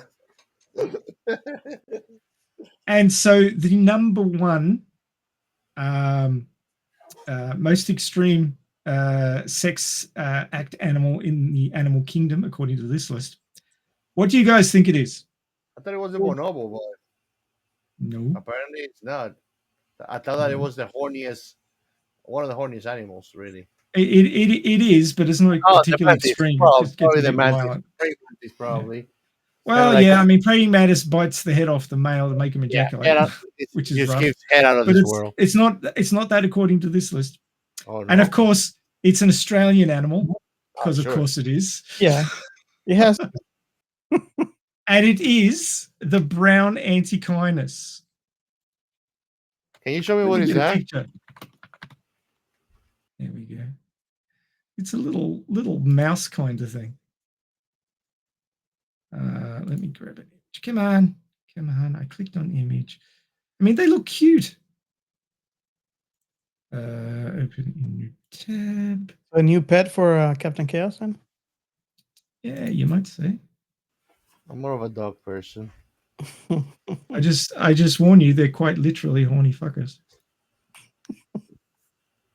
So there he is, isn't he cute? Yeah. That is a brown antechinus. So what happens with the brown antechinus? For 2 weeks every mating season, a male will mate as much as physically possible, sometimes having sex up to 14 hours a day. Whoa. At a time. In the dream, my man. Flitting from one female to the next. During this time, they don't eat. All they do is bonk. The dream, my man. Whoa. And they quite literally bonk themselves to death. Living the dream, my man. You know, if you ever had the dream of dying while doing it, just come back as an antechinus. It'll probably happen. It is written in the songs of Odin, which is like kind of like the Nordic Bible of the Vikings, that there's 2 honorable deaths for a Viking that will take you to Valhalla. One is on a fight, and the other one is asphyxiated by the thighs of a maiden. That's very specific. I thought it was just dying during sex, but Now, it is very specific, and it is true. You can research it. okay, I'll take your word for it. To Valhalla. But you see that lovely little fluffy. It kind of looks like a mouse, but it's marsupial. Yeah. That thing will literally screw itself to death. I guess I learned a new thing today. You did. No, don't learn that, Robert. Don't screw yourself to death, buddy. Come to Australia. It's an interesting place. Oh, wow. Nice. So there you go. That's my very important addition to the science for this week. But I found that list and I went, "Oh wow, I've got to do this." You know, guys, if a rat could do for 14 hours, how much can you do? Probably not that. And I probably would die afterwards too if that was doing it for 14 hours. But anyway. Well, to end on a positive note and a bit more serious, I actually was watching a video on an experiment done with rats, where basically they put a rat on water to see how long it lasts, and basically in 15 minutes it drowns. And basically they picked the rat before it drowned and picked it up, dry and nourish it, and put it back on. Do you know how long it lasted after that? 1 minute. 65 hours. What? Because the hope of being safe kept it going. So you feel like you're drowning, wherever you are, just keep going. Somebody's gonna pull you out, and you're gonna keep on going. You can do it. Wow. 15 minutes to 65 hours. That's a real jump. Yeah. But that can happen with people too. Hope is really what keeps us running sometimes when nothing is left. Cool. Hope is a thing, man. Now, if you would like to discuss, extreme sexual acts or hope or whatever was brought up during this show, which was a lot. Or strange, hopeful sexual acts. Or perhaps Murderbot, if you have an opinion on that, as yes. Robert alluded to earlier, you can come and discuss it on our Discord. In fact, we'd love you to, because, our after show discussion is part of the jam for doing this podcast. We love to talk about sci-fi. We'd love to talk about sci-fi with you, be it Murderbot or some other favorite sci-fi of yours or some other favorite sci-fi of ours. So do join us on our Discord. And remember, Discord is a community. It's not a case of show up and get fed content. It's a case of show up and start a conversation, and you get out what you put in. So do be involved, and we'd love to talk to you. You just got to give us a bit of a hint about what you're interested in, and we'll talk about it if we know it. And if we don't know it, we'll go find out about it. So You don't get exactly everything you put in, okay? Watch out with that. Much like the Anacondas. But you can either scan the code that's on the screen right now, the QR code, or if you're listening to the pod, you will find a Discord invite link in the show notes. Now, Discord's pretty easy. It's free to get onto. If you've got Discord already, it's a matter of putting in that code or scanning that image there, and bada bang, bada boom, you will have our server.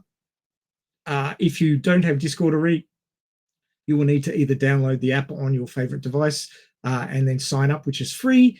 And then you can use the code or the QR code or the link, and you will join us on our Discord. We hope to see you there for lots of awesome discussions about sci-fi and related topics. We have a couple of websites. The first one is sciencefictionremnant.com. That is our jump-off point for all things to do with the podcast. It has the latest episode that has been released in audio format, plus all the back catalogue, which there's around about 200, getting above 200 now, I'm pretty sure. So lots of good stuff there, lots of IPs that we've covered, and of course you might find something there that you're interested in. But as we always warn you, we spoil. So watch it first, then join the conversation. You will also find short reads there, which are articles that have been written to do with sci-fi and science and related topics, which are short reads, which may improve your day by promoting thoughts about sci-fi, which are always fun. Another website that we have is thisissci-fi.net. It's in its early stages, and it's one for the creators. If you have an IP that you've been working on and you want to get it out there, do have a look at this website. Do be part of its growth, and tell us what you'd like to see there, and we'll see about making that happen. We have a Substack. Substack is a new way to get content. All of our short reads go into our Substack, plus other questions and conversations that are started there. This week, there were some awesome ones about alternate realities and which sort of reality you'd like to end in and what was going on there. That's a topic close to my heart because the novel I'm writing at the moment is exactly that. So it is an important topic to me and lots of other people at the moment. And you can discuss that with us. You can comment on the articles in the Substack, or you can catch us on Threads. We have a lot of engagement on Threads talking about these and other topics. Do join us there. We're also on Blue Sky. We're also on X, but not as much as we used to be because X is a little bit... But find us on one of the socials. We're also on Facebook. And drop us a line. Tell us what you think about this episode and any other episodes that you've listened to. And also let us know what your favorite IPs are and what your thoughts are about those, because we would love to talk to you about those as well. We have a Buy Me a Coffee. That's an opportunity to help support the podcast. If you find our material of value to you and you like to help support the costs of making a podcast, because of course it's not free. Robert and I are putting money into that at the moment, and it'll be really nice if you could help us out. If you find value, you can drop as little as $1 a month or a one-off donation there to help keep the podcast afloat. We have a hotline. You can leave us a message.